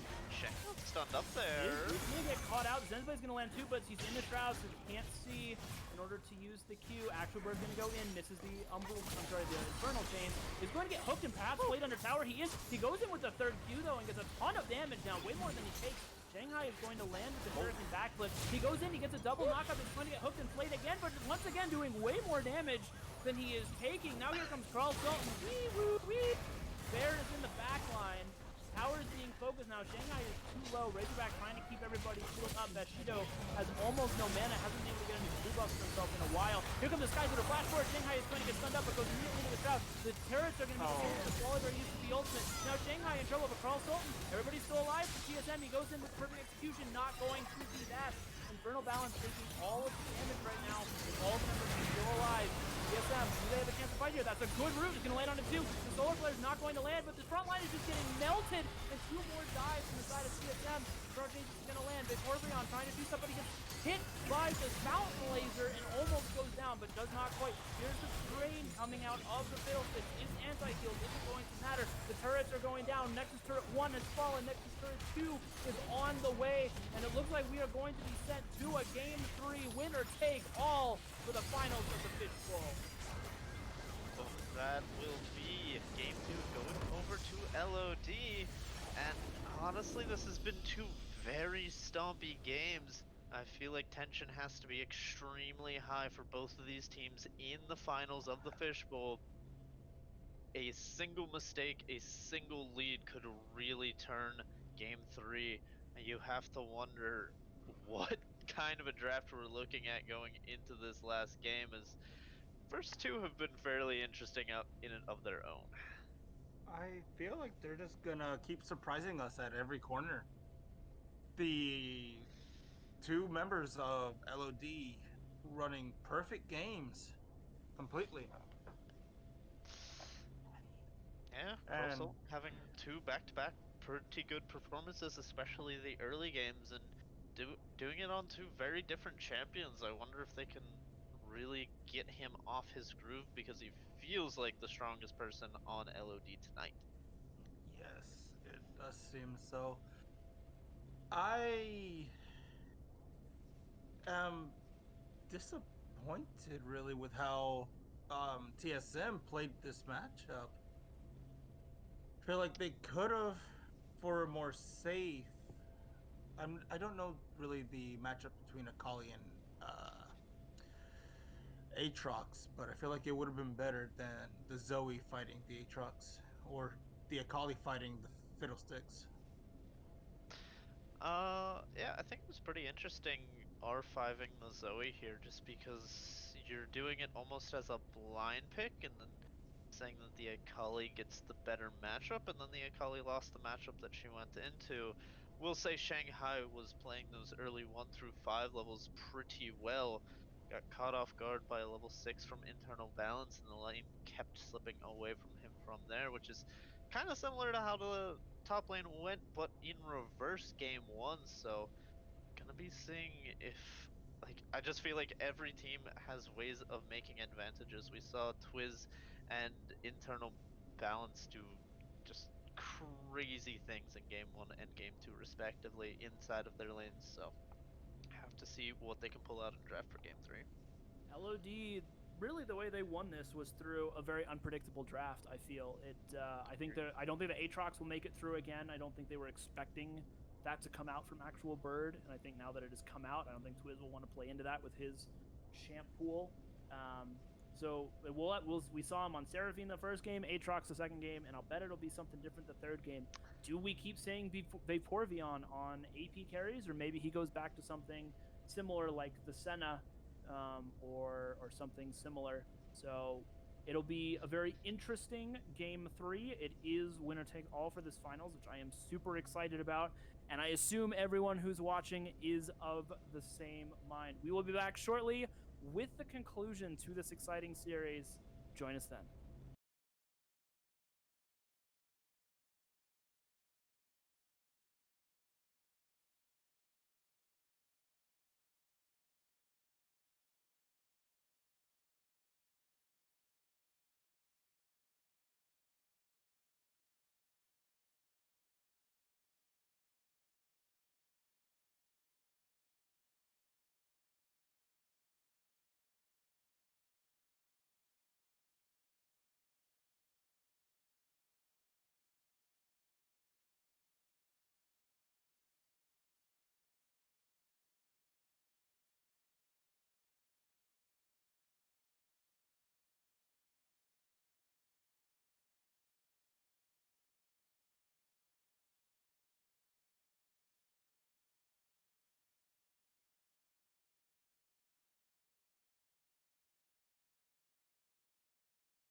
And when you're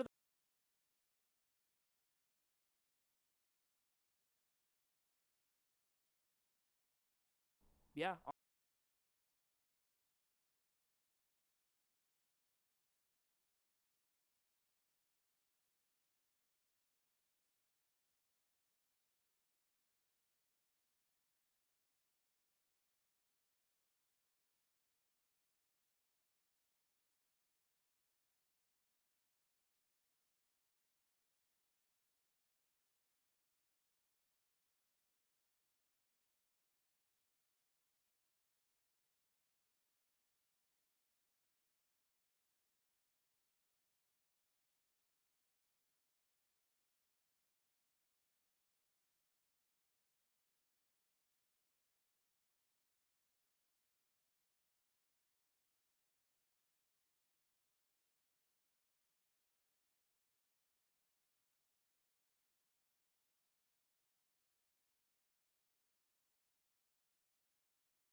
Here we go. There We're is in. there. Lynx, you ready? Alrighty. Ladies and gentlemen, boys and girls, Tweedledees and Tweedledums, we are into the third and defining game of this Fishbowl Finals. TSM, LOD tied at 1 game apiece. The picks and bans are flying fast so far. Blitzcrank and Ash have been removed. Django and Mikado, what are your thoughts on what could happen in this pivotal match? I'm really curious if the bans are going to be shaken up. So far, doesn't look like it. We would see TSM ban out a Jace or a Graves here. If things are to stay the same, I would expect the Graves. There's no reason for Bushido to go off that Nidalee unless LOD are going to make him off of it, and they're actually going to take the Aatrox away here. Very interesting. I like it though. Stone Morgana ban from LOD, Jhin, Leona, Senna, Nidalee, all up for TSM. What will they pick? Kados, what are you thinking? What would you prioritize here? Right now, I would prioritize perhaps the support because in the long run, whoever gets picked into is that Orianna. We're going to into the mid. I'm guessing that is what Twizz's comfort. Yeah. Yes, it is. Twiz is a very good Orianna player. I'm actually surprised we haven't seen this come out earlier. The Kayle versus challenge. I was hoping we would see that this series. Game 3 backs against the wall. The mid laners are going to comfort. Orianna's Twiz, Actual Bird on the Kayle. What's it going to be followed up with? Pantheon. We could see that in a lot of positions. But honestly, I feel like it's a support Pantheon. Yeah. Yes, I have that feeling as well. And personally, I would have liked them to switch it up instead of going like a tank or something. I would have liked them to see them on an enchanter, one that can give them the shields, the healing. As boring as it could be, freaking Ooh, Jhin Yuumi Leona? would. Oh, Jhin Leona? Are they gonna do the Maybe. meta? maybe. This is what I have been calling for. I think these are two very it's gonna strong picks. You got it? Let's Django. go. Resident 8-baller. Okay.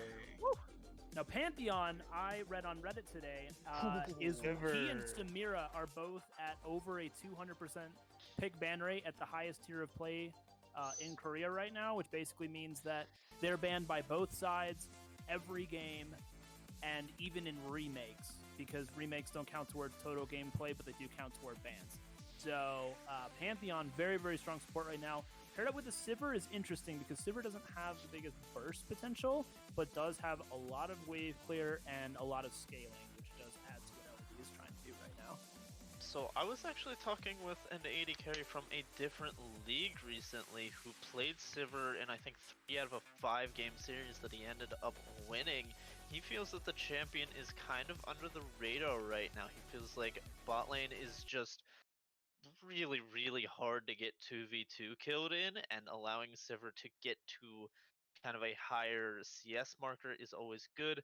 And feels like the ultimate's just very undervalued with the current meta champions, so we'll have to see what LOD put around it. But I have been seeing this one a little bit. I'm worried into such a strong meta lane like Jhin Leona. Sivir didn't see that much presence until a couple AD carries got banned out, and whoa, LOD's draft is just so fun. We got the speedball himself, the spiked armadillo coming through in the jungle, assumably. Who knows? Maybe that's top Rammus. I'm not about to suggest anything at this point. Fiddlesticks and Volibear were both banned out by TSM. The Trundle hover in the top side, that is a Shanghai special. He loves this pick in the top lane. Looks like he is indeed going to go back to it with the Yorick and the Maokai banned out. And we'll have to see what they pick. The Nidalee's last is the jungler. Nidalee and Graves are both up. Yeah. And so I feel like I would guess the Nidalee here, I but like it. not necessarily, because Nidalee is decent into Rammus as well, isn't she? Yeah. I mean, you can get solo killed by him if he zooms up on you, but you can keep him at distance in team fights, and you have the AP, which is a nice counter. Lilia is another really good Lilia. answer to the Rammus. I love this. Love this coming out from TSM. Yes. But wait, That's a Leona top. That's a Lilia support. That's a Trundle Mm, mid. No. Oh, well. Yeah, that's not LOD's draft. That's TSM's. You know. So- TSM have been a little more straightforward so True. far. If anything, LOD lock. Okay. Orn. That's gonna I hate that. Oh, Nasus. Boys, I got nothing. This is just Oh. the culmination of draft awesomeness, and I just have no further words. We have a Kale mid, a Nasus top, and a Rammus in the jungle. How can you possibly beat this? The scaling on this team is just absolutely disgusting, by the way. Like, Ludicrous. Well, it's ridiculous. I mean, Trundle subjugates the Rammus. Suddenly, he's the tanky one. Also true. That is a very good point. Yeah. Well, I mean, And if the Lilia plays it smart, if Bushido plays it smart, he could get a full 5-man sleep in the middle of a team fight. And that right there could spell disaster. Because one Ori ult later, one Leona ult later, and then Jin auto, they're gone. Deleted. Very good point. No, there are definitely good tools there for TSM to win the game. I think their team comp is built better front to back, but I just love it's not even just solo queue-esque comp coming out of LOD. It's like hardcore scaling solo queue comp. Like Kale Nasus rarely, I mean, other than when Kale was basically broken upon her release in Worlds last year, we rarely see Kale at the highest level, and Nasus is obviously never up there. I think he was a counter pick to Riven in one game I saw 3 or 4 years ago in the LCS, and that's the only time I've ever seen him played. So very exciting. Talk to me. I'm interested in particularly in you two. Talk to me about the Sivir Pantheon Jin Leona lane. I would imagine it to be Jin Leona favored simply because they're stronger. But what are some of the strong points, and when do we start to see which side win this matchup? Okay, so pretty much both sides have just different things they want to accomplish. Jin Leona pretty much just wants to sit on you and never let you do anything. And it's very interesting because Sivir Pantheon as a duo are going to look to take control in the levels 1 to 2 when Leona Jin don't have all their spells and gain lane pressure and then just leave. Pantheon just walks away and Sivir wave clears. So it's pretty much two bot lanes that aren't going to, not to say they won't interact, but they're going to be trying to do different things. And I'm honestly liking LOD's, it feels bad to say, LOD's bot lane fits how this series has been playing. Support getting out of lane and roaming to that mid lane feels like it has been more impactful than a hard winning bot lane that TSM have.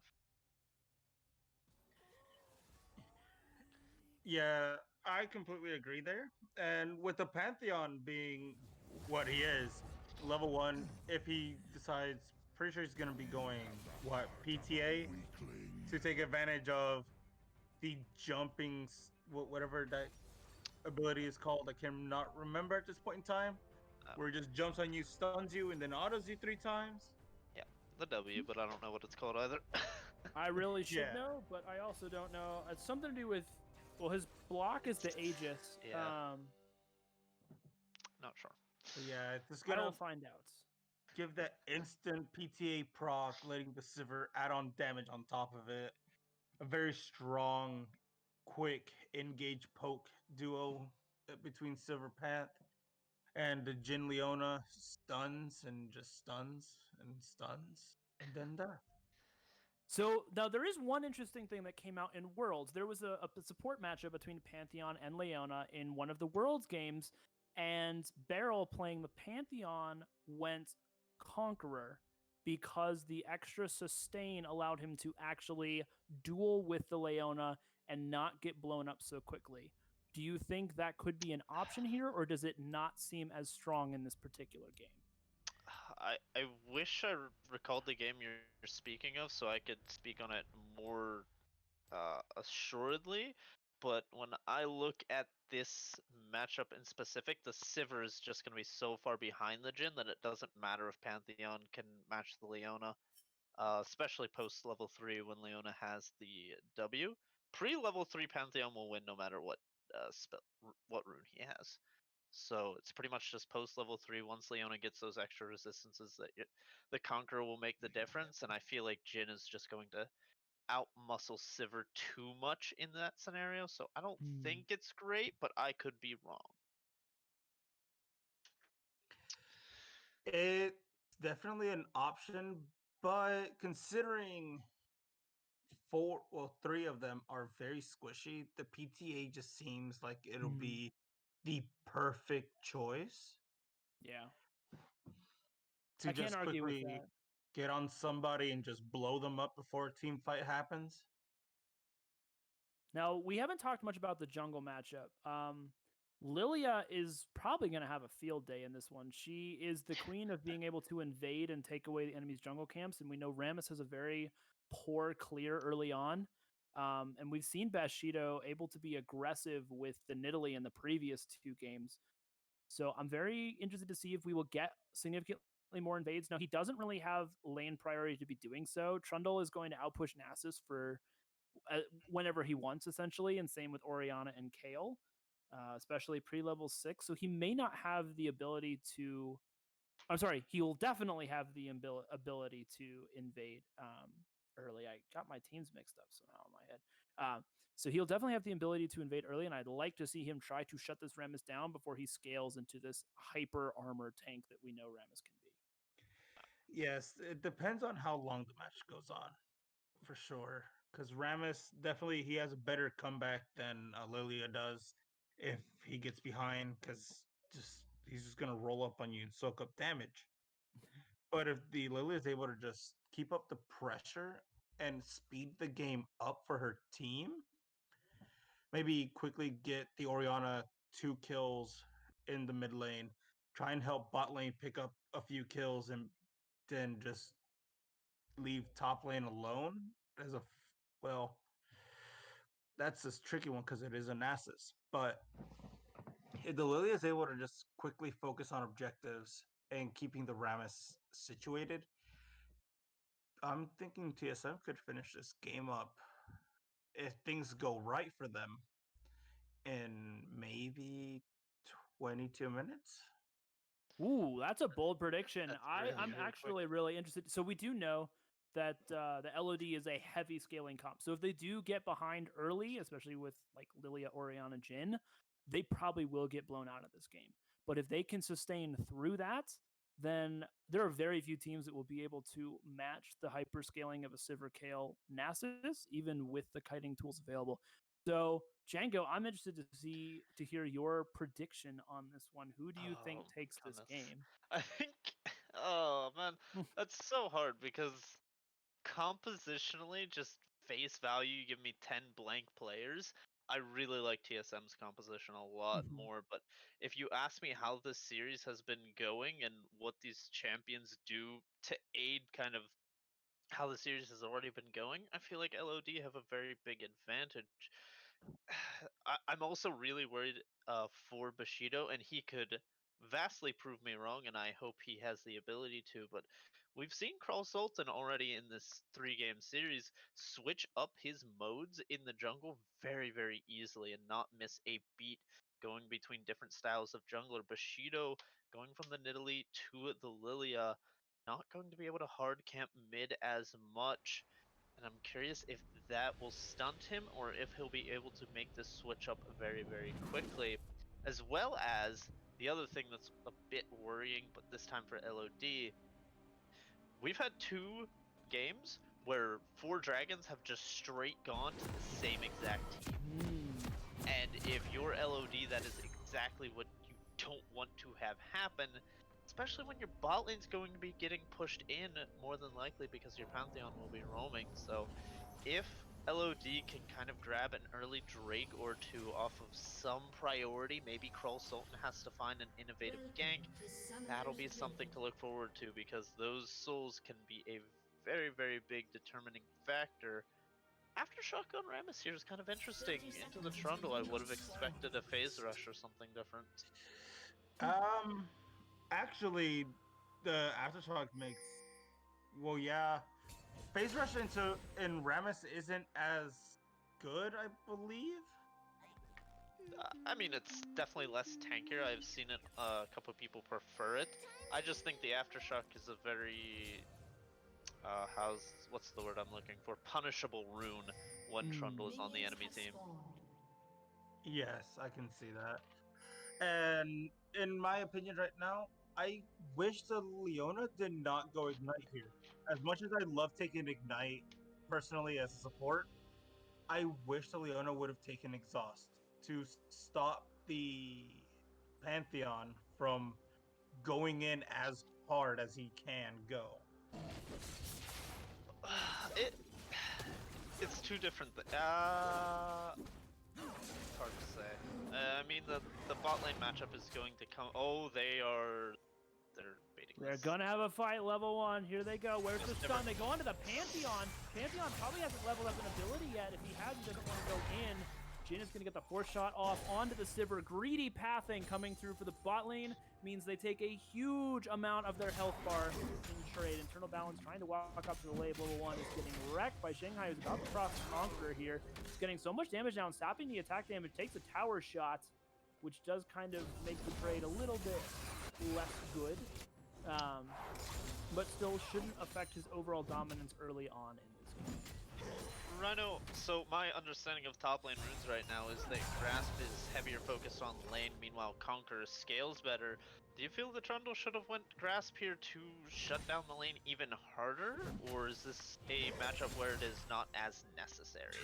I think Conqueror is better on Trundle simply because I think his innate healing. Oh, the level 2 is hit, and the W comes out from Jhin immediately. They switch targets onto the Sivir. He's going to take the force shot. So much damage. Ignite comes down, and the heal is forced in response. But now, Doggeru has been procced. The Ignite comes down. Here comes the Rammus out of nowhere. Where's he going? Double flash away. That's a good flash from the Jhin is going to get him out. Heal comes out, but it's not enough. And first blood over to Krull Sultan in the bot lane. The Leona punished. So many summoners blown, though. Only flashes left. One on Doggeru and one on the ADC, and that's it. Very explosive bot lane, and Crow got there first. He's actually still looking. Faker has no flash, though. Yeah, Razorback has a force shot, too. They do not want to mess with that.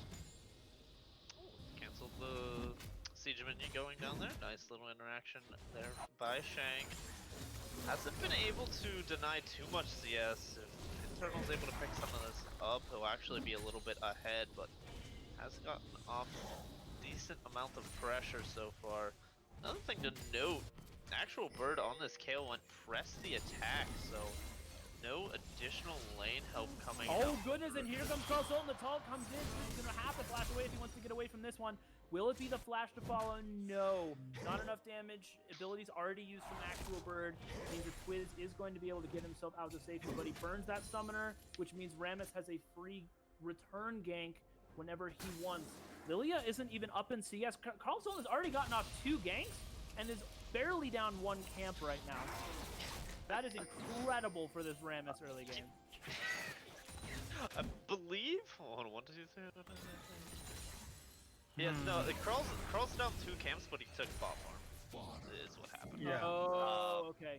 I was gonna say there's no way Lily is actually only up 1 camp, but he's down 2 camps, but took a little bit of bot farm to even that out. So, I mean, just the presence Krull has had on the map is insane right now, and Lily is clear on the first clear, not the crazy. Oh, Sivir Sivir? Spell Shield late. She's going to get rooted up by the Zenith Blade. Now she's in trouble. Force Shot is coming up. The Flash Word is available from Razorback. No, it's not. I'm sorry. He flashed earlier. Sivir was the one who had Flash, and he is forced to use it.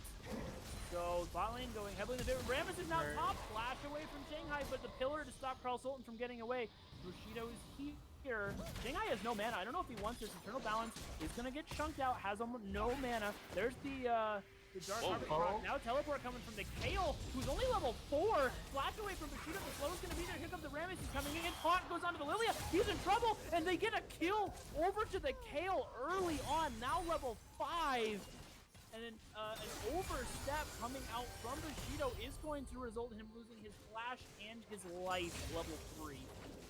This is exactly the situation that TSM does not want to happen. They want this game to be sped up, but not in the way that it's been happening. This is Yeah. kind of what I was talking about when you're looking at these game compositions. Even though LOD composition is very, very hard scaling, they have just a lot of individual agency, and Krallon's such a heavy ganking jungler. We've seen him be massively impactful in early games prior. Doesn't look like he plans to slow down at all in this game 3. Might be looking at a little bit of a reverse sweep here for LOD. Eternal Balance going in, the ultimate top tier from both members. So much tanky stats being traded. You can see the two of them just absorbing, but Shanghai is going to get the better of that one. Eternal Balance still just farming up, proccing the grass spear, getting the Q off. Does have 96 stacks already, which is not half bad at 6.5 minutes, and is only going to get stronger from here. Is out farming Shanghai currently.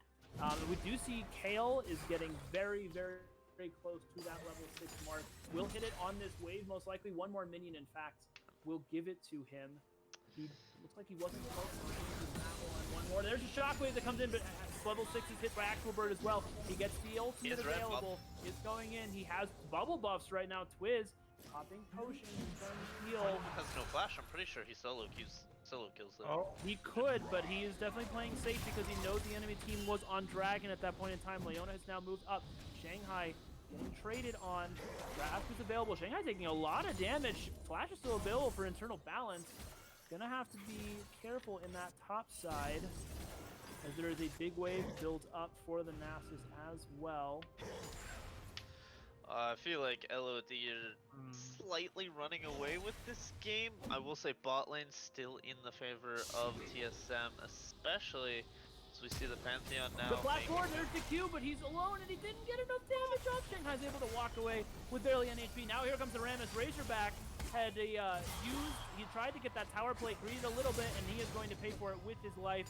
Is now getting run down. The Ignite is there. The Smite for the kill is going to finish off. Eternal Balance ult. He's going on Shanghai, and the Q is there to finish. Shanghai was very greedy staying for that wave. He doesn't have teleport, so he knew he would lose it if he backed off, and it does end up costing him his life. Just the Sheen from Nasus plus the level 6 means he gets 2 tower plates in addition to that kill. And things are kind of going from bad to worse across the board for TSM here, now down to 2,500 gold. Well, 2,000. That's actually mostly top lane. There is a 1,200 gold difference in the top lane alone for Internal Balance. That is not what you want if you're playing against the Nasus. Bushido has hit the level 6 mark here. Here comes the Pantheon roll. The stun gets locked in. The ultimate comes Bushido's down. here. Twins in trouble. No flash available for a few more seconds. Flash forward. The shockwave is good, but it's not enough. Bushido is here, but he gets jumped on by the Rammus. And there comes the Pantheon spear from downtown. A double kill in the mid lane. Now 0-6 in kills and a 3,000 gold lead. The Kale has started. Lethality is probably going to rush. There's the E. Is going to get stopped. Sivir might be in trouble. I don't know why I said Shen. I like Shen. We're not going to go any further than that. Anyway, Pantheon is finally back bot lane. You see the Leona finally hitting level 5 as well. The Kale is going to rush into that Sanguine Blade, it looks like, for the mid lane, which I am not a huge fan of that build, personally. no, not at all. I don't think it's particularly good, but in this game where there's probably going to be a lot of split pushing, I could potentially see value in it. Nasus is in a very good spot right now. Yeah. Both solo laners are in massively good spots for the side of LOD here. See the range Here from comes actual Ram as the ultimate comes out. The Wither is huge. That's a nice pillar to stop. He uses the ultimate. Can he get away? Krall Sultan doesn't have the flash. They need to get the tank. There's another Wither. Where's the taunt? There comes the taunt. He's going to back off. No, wait, Nasus, you got to tank this. Never mind. He doesn't need to. As the W is enough, the Rammus is going to be able to walk himself out to safety. And that's probably going to be top lane turret going down with the Nasus. With Sheen completed, is going into the Trinity Force. Lilia is here. There comes the sleep. Rammus is here. There's the Q. They can't really do anything. This Nasus is pretty tanky. No, he might be in trouble. The roll? No, not going to be able to dive under turret. Bushido is just so squishy against these two members. Doesn't have the ultimate anymore. There is no teleport available. Flash away. Here comes where they're going for the taunt. Krall Sultan wants it, but Internal Balance is not on the same page. Doesn't matter. It looks like the Triumph proc going to keep him alive. And Krall Sultan, he is going to walk away. Trundle might be trying to chase him down, but the blast cone is there, and it looks like he's going to be able to get out. Now Makar engaging bot lane on a Dogro, has the level advantage. with the ultimate. Shanghai trying to chase this down. I don't know if they win this. The Wither is big. That is a huge Q proc onto Internal Balance. The Wither just slows so much. And we can see how this lane is already going, and I think it only gets worse as this Nasus gets more and more fed. The game is slipping away from TSM here.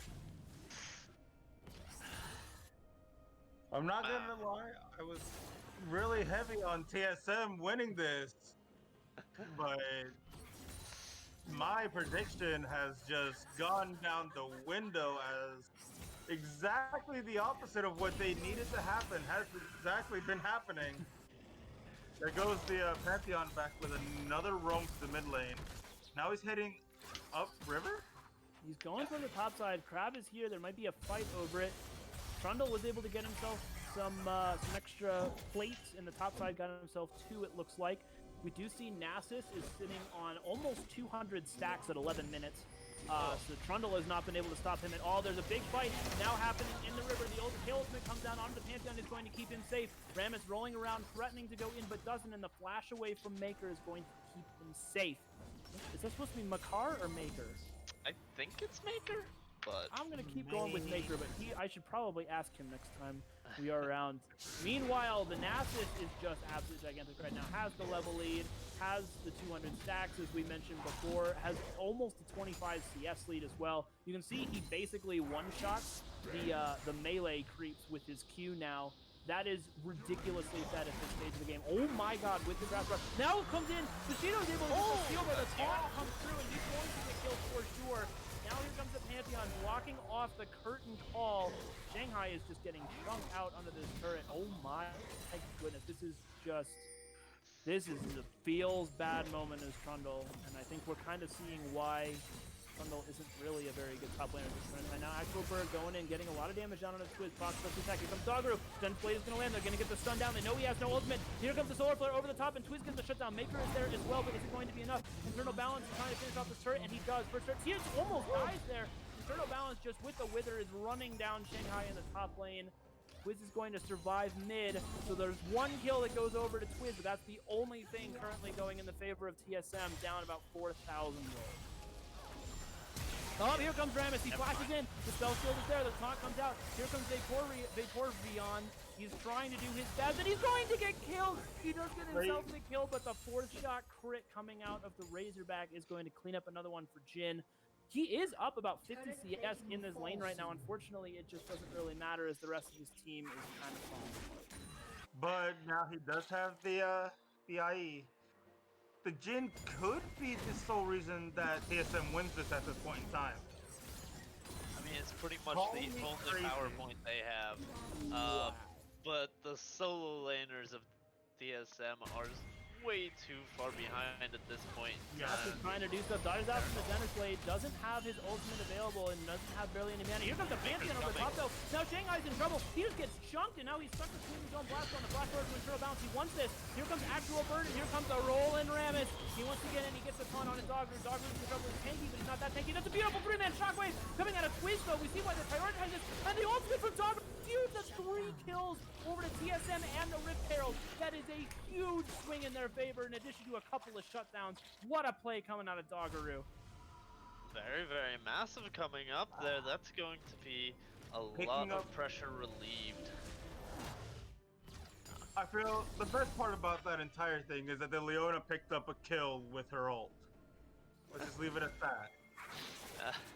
Leona, But once the Leona gets that. the Rift ADP Herald not 2020? going Question to mark? LOD was really, really big there. Yes. Yeah. it is. If LOD picks up the Rift Herald, then they can break the mid tower and really change this game, because what LOD want to do is swap Sivir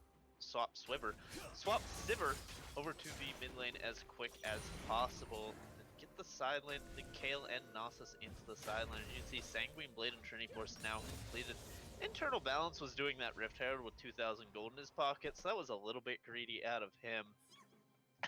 But he's definitely still ahead in his lane and in his game. Yes, it's her. Go ahead.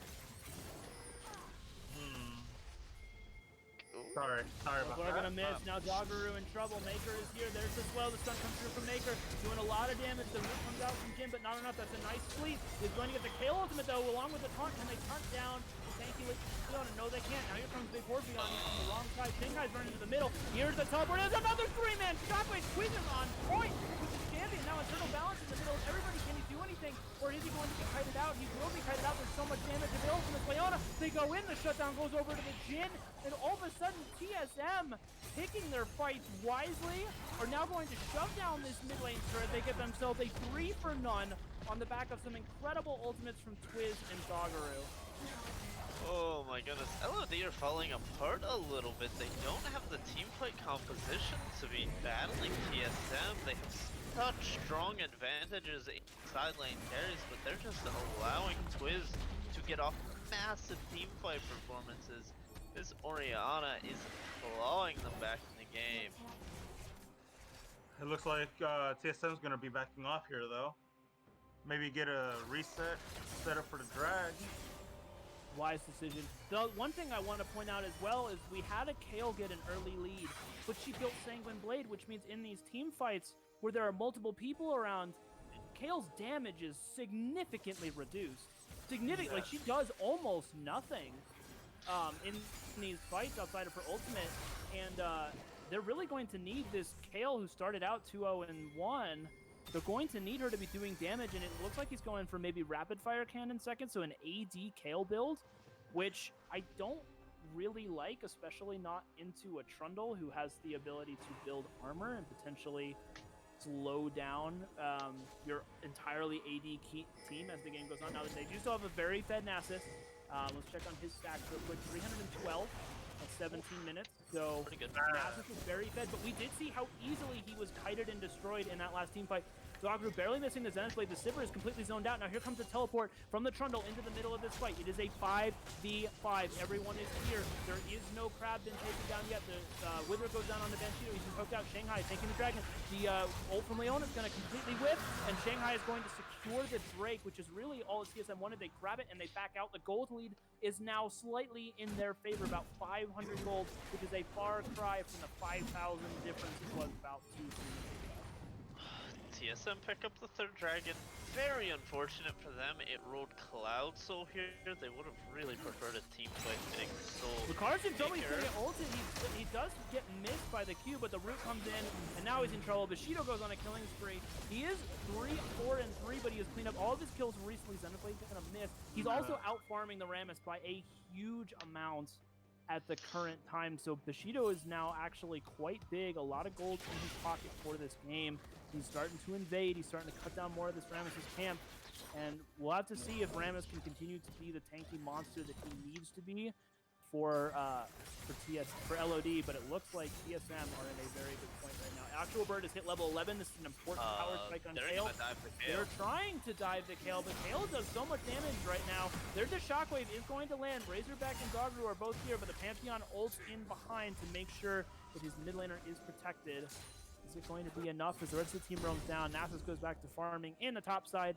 Will be matched by Shanghai, and it looks like that will be the end of that. Baron spawning in 45 seconds. Likely to be the next big objective focus from either side. I'm not 100% sure on that realistically. I don't think either team does Baron particularly well, especially with Sanguine Blade Kale coming out. So I really want LOD to keep up this 1-3-1 that they have currently. Keep Krull moving in between the lanes. Sivir needs to stay on wave clear duty. Really needs a BF sword to be able to cut through minions at this point in time. Like, okay, it actually has BF sword money. Needs to Rico right now and get on that. Actually, just see her sitting in mid lane. Not going for that one. Maker's around the corner here. But I don't think this is how you want to be playing. I really think you want to leave this Kale alone. She has flash advantage over this Orianna. She has teleport advantage over the Orianna. Go, yeah, just, okay. Oh, there's the ultimate flash in, there. but I don't know what she's doing. Yeah, she's gonna get shut. She does get the shutdown onto Orianna, but is immediately followed up by dying herself. Shanghai is definitely gonna go down here. There's absolutely no way he gets out of it. Here comes Rammus for assist. Actually, Shanghai doing a lot of damage to the Blade of the Ruined King and the anti-heal completed. There's the ultimate, nice flash away from Eternal Balance. It's going to keep him alive. Here comes the rest of the team, though.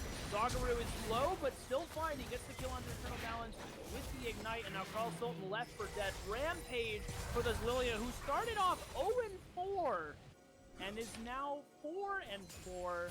Has a 500 gold bounty, is getting objectives. His Lilia is officially online. Which is beautiful for TSM. They need the champions. They need their champions to be doing everything that possible to turn this game completely around. Which they're catching up. Not only well, they surpassed them in gold. Storm But- Razor second on the KO, by the way. Storm Razor. Oh my! Yeah, Sanguine Why? Blade into Storm Razor. That's a pretty interesting build. Unless I am Great. drastically wrong about what Kale is supposed to build right now, I need to No. look this up. There's no way, right? I would have preferred the Kale to go Hexed Gunblade, maybe into a Wit's End, into Nashor's. Yeah, we That's need the Nashor's build. too. Yeah, I think Wit's End is a good item here. I think Ginsu's is really good. They need the AP/on-hit Kale. They do not need another AD champion if they want to keep this pace going into the way it's going. I really have more problems with the way actual playing the side lanes more than Here comes really Shingai, but they don't realize that there's a Oh, trap. man. Shingai almost dies, but his ultimate gives him enough healing off the bat that he's going to die instantly. And the CC from Doggeroo plus Razorback is going to lock down Internal Balance. Now Maker in trouble. Carl Sultan is here, but it's 1v3. Oh, that's a very dramatic. Oh my goodness, the Q proc plus the W. Blooming like a flower in the dawn, and Pantheon falls behind his own turret. This Jhin that was not a contested pick throughout the rest of the game, but is quite strong in the game at the moment, is now popping off for TSM and keeping them in this one. In fact, ahead in this one as they are now up 3,000 gold, about to drop another outer turret and get themselves a Cloud Soul that spawns in 5 seconds. Kale is quick pushing on the other side of the map, is going to get a lot of damage down onto that turret, but losing the Cloud Soul means that in 5 minutes time there's going to be an Elder Dragon to fight for as well. I mean, cool. They're actually just pulling the trigger on Baron. I like it. This is a They good have no response. idea. Yeah, they have no idea this is happening. They couldn't. I don't think they could stop it if they wanted to be honest. The Kale plus the Nasus, this goes down so fast. Nasus is sitting at 400 stats at the moment. He is a very big boy, but we can see how easily he's been kited when there's a man advantage and CC available. The Leona has been pivotal in keeping him from popping off in these fights, and Shanghai's ultimate as well on the Trundle, keeping the tankier members of the team, the Nasus and the Rammus, keeping them from being unkillable. Maker is once again shadowing his KO. Actually, I should hold on. We'll have to see what he's going to do because we can see him moving back to the mid lane here. But gonna have to see them play this 1-3-1 really well. Eternal Balance is doing golems right now, and that wave is so far away from any turret. He needs to just push the wave. Like, screw the golems, man. Like, you are so far away from a tower. Your teammates want to be pushing, want to be utilizing Baron. That's unless the plan is to slow push. Kale just recalled for waiting. Pickaxe. No, she just recalled for. She had pickaxe. She just recalled for cloak. She sold D-ring for cloak. I don't know about that one, but I will say she couldn't have been pushed up that far. Might be. I really don't know. I think it is. Crit Kale, I don't understand it. I don't love it. What does it I do in don't this love it. game? I have Why not seen go it AD? work. I have seen it work, but not into this, because I also do not think that Shanghai has noticed. Otherwise, he probably would have bought himself Bramble Vest at this point. Well, there's he something should I hope- have. Well, he has the blade. I think he goes His more damage. executioners. Yeah. Yeah, he goes Executioners and Blade of the Ruined King. At this stage of the game, we do see Pantheon going for some more lethality. There is just so much damage coming out from I would the also side of like. LOD right now. Continue. Sorry. It's fine. I would also like to see the Leona deviate from the standard support items. I would love to have seen her build that Bramble, build the Sunfire, especially seeing that it's an all AD team, which I don't think they've noticed it yet. Blue team's turret But once they has been do, the Leona can just go full armor, build such a get a deadly build going, and just never die. Which is what I'm hoping to see. Flash forward from Internal Balance. He wants it, but Doggeroo is in the perfect place again. Both ultimates missed, though. Only the slow coming down onto Internal Balance. Is he going to be able to get himself out? Twiz doing his best, but has no mana. Doggeroo is on top of him, layering the CC. But Internal Balance with that passive 20% healing. There's the Ignite coming down. Twiz is doing his best to throw out his Qs. Meanwhile, in the mid lane, the taunt comes out onto Bushido. He's going to get bursted out and stunned up. He goes down. Meanwhile, Internal Balance just does not have enough health. Doggeroo gets himself on a killing spree. Shanghai tries to engage in the bot side, but is not having any luck against this Sanguine Blade crit Kale. Flash forward from Carl Sultan, but hits a bunch of traps and isn't able to get the taunt off. Razorback is forcing them back on his own right now. Kale gonna take this turret very close to level 16, and at that point the Kale, regardless of her items, is going to be incredibly scary. Gonna have to watch out. Does have his team kind of behind him, making sure he doesn't get jumped on. Jin's walking down now, though. We'll see. Curtain call available. He needs to be careful. There it is, the flash away immediately. First curtain call lands. He's trying to go on to Shanghai. Does a lot of damage. Curtain call does a lot. The final crit is half his HP. There's the solar flare going to go down. It is his land the stun. Where's the Zenith Blade? Goes onto the Rammus, but misses. Shanghai healing up off of the minions, and it looks like everybody's just going to walk out. We have Elder Dragon in 2 minutes. Baron spawning less than 30 seconds after that.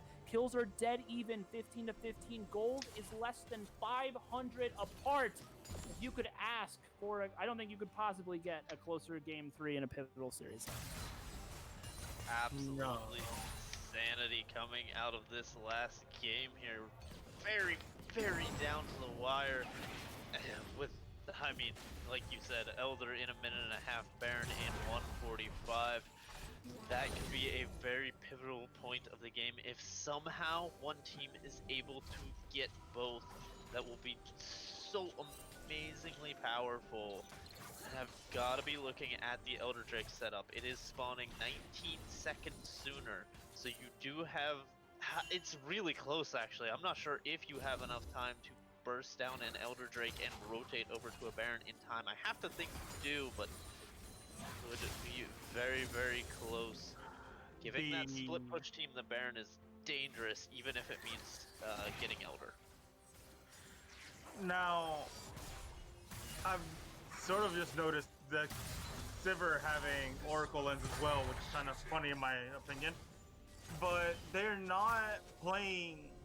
LOD is not playing to their strengths right now, which is getting a pick on somebody. They really need the Pantheon to just jump on somebody. Oh no, Carl Sultan gets hit in the jungle, loses his move up to the Jhin, trying to roll away. Bushido doing so much, there comes the sleep. The damage coming in from Razorback is huge, and Bushido gets the kill on the jungler with Elder spawning in 15 seconds. TSM get themselves a pivotal pick on the enemy jungler, and that almost guarantees the objective for them. Kale's going to keep pushing in this top side, though. I want to see needs to go Nasus teleport. They're both going. To teleport top. No, Nasus teleport stops and they win the game. Shanghai is not backing. They absolutely could be doing this.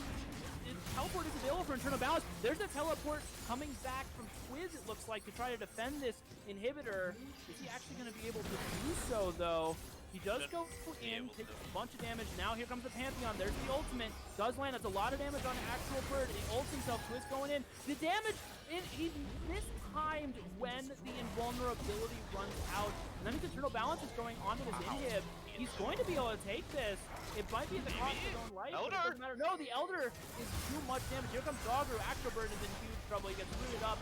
He gets stunned down. Doggeroo gets the shutdown. 4-1 and 7. Says who tank support can't carry.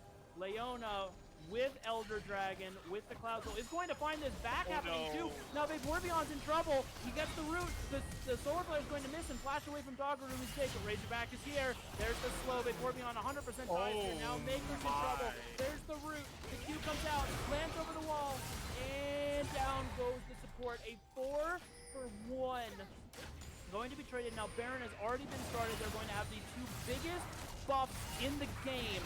Will it be enough for them to be able? Now, Carl Sultan waiting in the wings, has no vision on this, does have the blast one available, wants to be able to try to steal it, walks over. The execution goes on the same guy. This could be bad. Wait, that's top laner. I'm trolling. It's the top laner, it's the top laner. Mighty still available, Carl Sultan has vision. He goes in, 1800 HP left, here it comes, this might come down finally.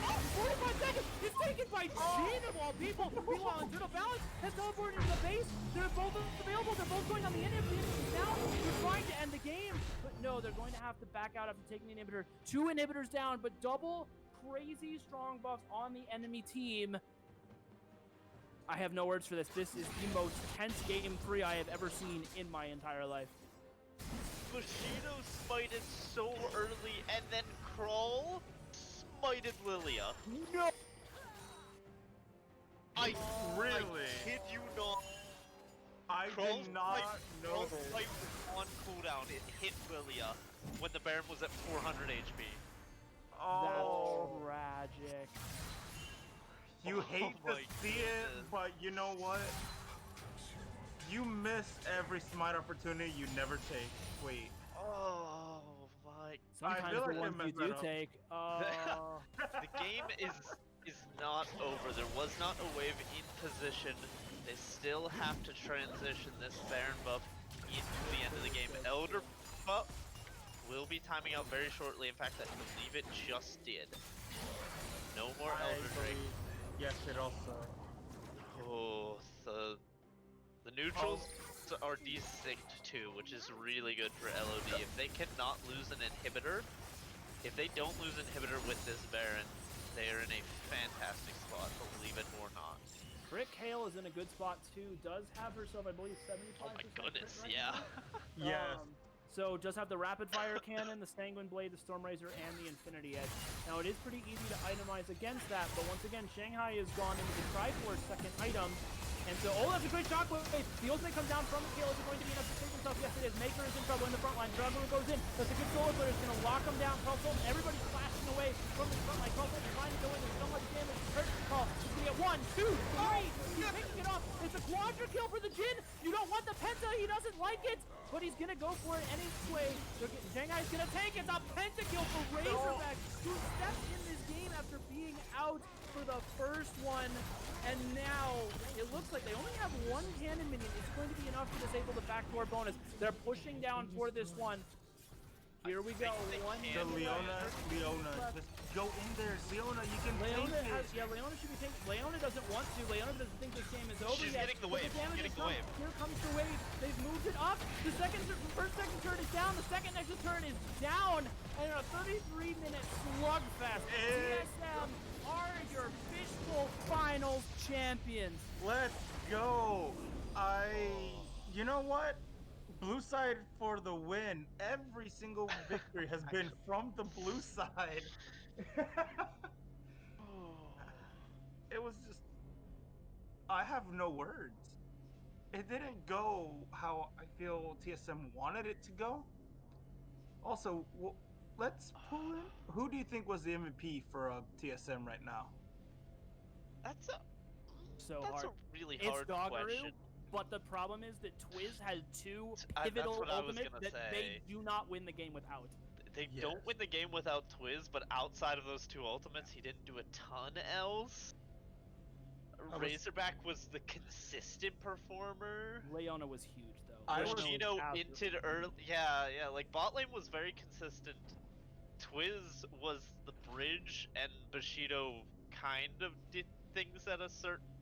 Oh man, that's so hard. The reason is, I feel like we should definitely get who we believe was the MVP in here to give a few words. If you guys think that's a good What's your idea. vote? What's your vote, Mikado? Because I honestly, I'm down for dog. I'm down for I'm Dog. down He for had Dog. consistent performances across all 3 games. I felt. So For on the them. Leona especially, he definitely showed up. If Mikado has the power to pull them in, then we can go ahead and get a quick interview in. Gonna have to- Let me- I do not have the ability to see them currently, which is kind of sad. What's his game? It's Gecko, right? Yeah, he's Gecko. Should be. We can ping him in the production chat and get him. I think he has access to it. Oh, true, he might. Yeah. Oh, that was too insane. That was absolutely too insane. Just LOD stomping the early game with the late game comp, and then Twiz pulling it back with those team fights. Actual bird and internal balance going to the side lanes, realizing what they had to do, but it was never enough. And the ending was so climactic. That was just an incredible series altogether. That game 3 was fabulous. Indeed, it was, and we are joined by our consensus MVP Gecko, otherwise known in-game as Doggeroo, setting things up time and time again with clutch Zenith Blades and Leona Ultimates. Gecko, thank you so much for joining us. How did that series feel from your perspective? It was a little rough early. They had a lot of really good plays. They caught us off guard in a lot of different situations. Definitely underestimated some of their champions and their skill level on certain areas, but we just kind of stuck to our game plan and just tried to take back little advantages at a time till eventually felt we were in a more dominant position to demand some objectives. The game was just absolutely insane. I think what was really interesting was the fact that there were a couple key things that held you guys together in this last game. Specifically, Twiz had a few fantastic ultimates, but not only that, you guys were able to grab the first 2 dragons of the game when early game was looking so rough for you.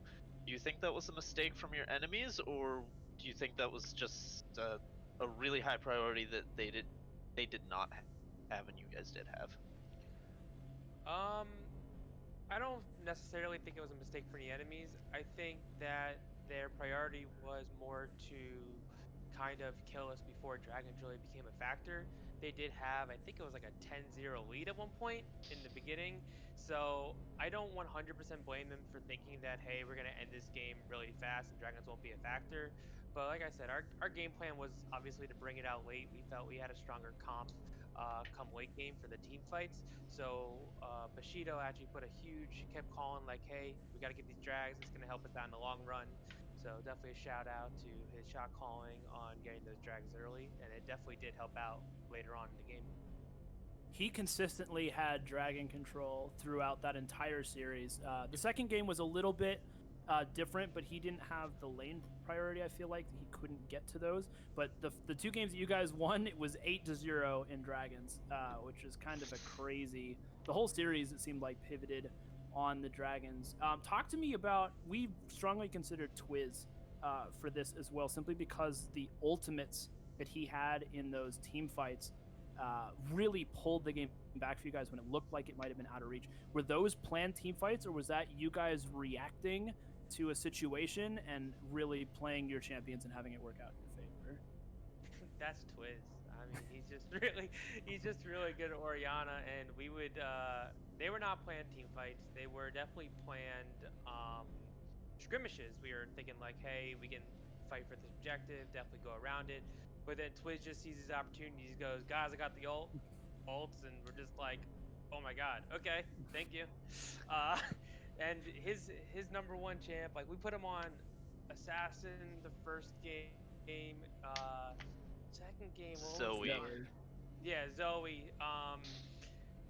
Definitely more of a team fight oriented player. Definitely the mage player. We try to get him a little bit out of his comfort zone, just to try to see if we can run those comps. But you know, when the series is on the line, we had to put him back to his tried and true, and he definitely delivered. So I have an interesting question. Season 10 and most of Season 9 has been primarily just dragons. It's botline focused, it's sole win conditions, and that has pushed a lot of these split push compositions out the window.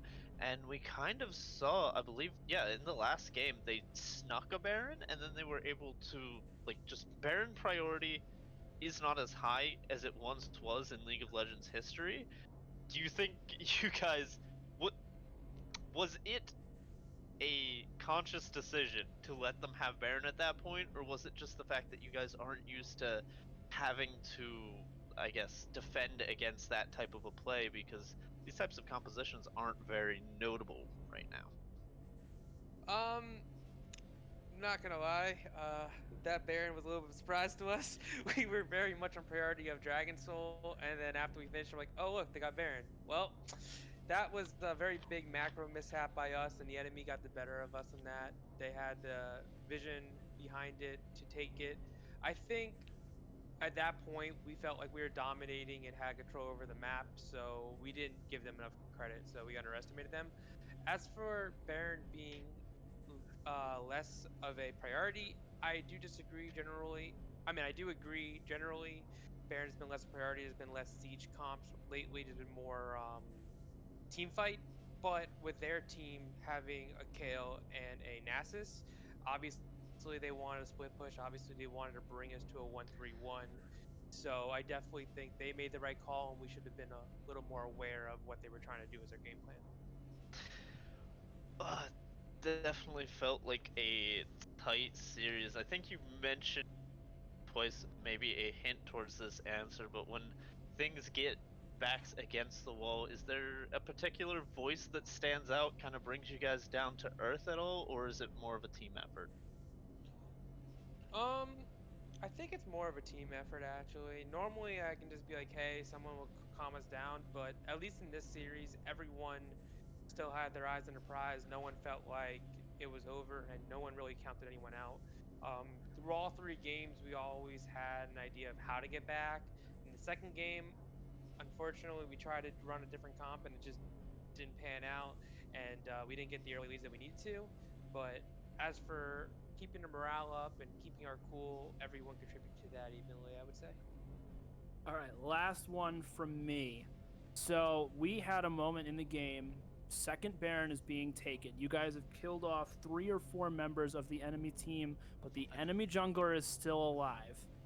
Your jungler smites early, and the Baron is sitting there at 400 HP and slowly dropping with auto attacks. What were comms like at that moment? Because we were going nuts out here, and I'm truly curious if everybody was calm and you were convinced that you were going to be able to get it still, or if there might have been a slight panic moment. Um, so it was actually kind of funny that situation. I don't know if you noticed, but right before that, Trundle died to Baron. He got Yes. executed. Yes. Uh, there was a call. There was a little bit. It was funny because the call wasn't actually anything about Rammus. Like Rammus was the second thought. We're like, guys, we gotta juggle this, and they're like, no, no, no, tanks take it. We're like, no, one tank's dead. I'm almost dead. We need to juggle this, and then we're like, oh wait, Rammus is here. So I'm not gonna lie, the comms were not ideal in that situation, Oh but man. I'm glad it it worked out in our favor. But yeah, like I said, the You comms did. were not ideal. We were more worried about that, like two of us were gonna get executed kind of situation. That I hadn't You- even considered that. That is a phenomenal answer. Carl Sultan smited you, by the way, instead of the Baron at 400 HP. I noticed that. And he I he, did he was notice very that. sad. I really I appreciate you saying that, because that, I think that's a fun insight into that moment in time. That was probably the defining point of this. That kind of tipped the game in your favor, because up to that point, I think it really could have gone either way. yeah. Mikado, the- you got any questions? Oh, I'm sorry. Oh I was yes, for just- sure. But let him finish here. I was just gonna say real fast that yeah, I think that was definitely the defining point. It definitely allowed us to kind of put on the pressure. But I would really like to just bring up that Bushido and Shang were just like Shang being able to try to juggle and capture, or not capture, but like prevent Kale from split pushing and NASA split pushing on an unfed Trundle was almost critical, because like we would have never lasted that long if he wasn't juggling back and forth and trying to maintain it. And then Bushido sticking with the objectives was just that is the way we won this game kind of thing. Like as much as I want to say like, hey, we had consistent damage from Razor, which we did. We had some good ults by me for some team fights, and Twiz just had some shiny moments. But without Shane catching both waves and preventing us from losing the game in the 15-minute mark, and with Bushido keeping on those dragons and getting that Elder Dragon to even be able to get Baron, that was what was really big. Yeah. Any questions from you, Mikado, or does this My conclude our my interview? biggest question from, first of all, congratulations on that ult kill. I think it was on the Pantheon, right in front of Baron. I love it. I love it. Leona for the win always. But in the second draft, what were your team's thoughts seeing that horrid mess that LOD had? um, so the initial thought process was when we saw the Cassiopeia. I'll give you the whole rundown. When Cassiopeia kind of popped up, we were like, not someone that can run away, so let's grab the Nid. Then we said, okay, there's a lot of ADCs kind of gone. Let's grab the Senna away from them. And then I believe I had the Thresh. I said, hey guys, they're showing I think it was Leona. Yeah, they're Mhm. showing a Leona. Thresh is a pretty good comp into it and provides it. Then that's when everything went wrong, and we said, hey guys, we need a flex pick for mid top. And someone said Akali. Then we found out that Twiz doesn't really play Akali that much. After we picked that, so then we had to go for. Then we needed some AP damage, and we kind of got over to the Zoe. And then afterwards, we're like, well, we don't have very much EC or tank, so let's see how this goes. That's the most truthful answer I can give you. Oh man. All I knew was just a mishmash of so much AP on both sides of the map. Yeah, it didn't work out as ideal, but again, we tried to. I'm glad that at least everyone was on the same page, and we were able to not let the morale destroy us in the second game and bring it back third game to close out the series. Now, one last thing. Is there anything you would like to say to LOD at all? I mean, they played very, very well. Like there was not. If their gameplay showed it, they can look back at VOD. Like we were behind 2 games, we took some pivotal team fights and just took some of the advantages, but they played very well. It did not feel like we were versing an entire team that was all ranked in gold. It felt like a much higher level, and I commend them on the play. And they're very good games. All Gecko, right. or otherwise known as Doggeroo, a class act to the end, always complimenting the enemy team. Love to hear it. It was a phenomenal series. I truly enjoyed casting. That game 3 has about 4 or 5 moments in it that somebody's gonna have to go back and clip and post in the Discord because the 2 Oriana ults were nutty. The Baron attempts when you guys were running them down as they were trying to split push, and then the pentakill, obviously ruining a perfectly good Jin Quadra kill, but nonetheless, a phenomenal way to end that game. Thank you for joining us, Doggeroo. We really appreciate it. Thank you, Django and Mikado, for casting alongside me. I am your play-by-play Rhinoceros, and thank you so much for joining us for this best of 3. Once again, we do have TSM coming out on top of the Fishbowl in a close 2-1 victory over LOD. Thank you so much for watching, everyone. We'll catch you next time. Good night.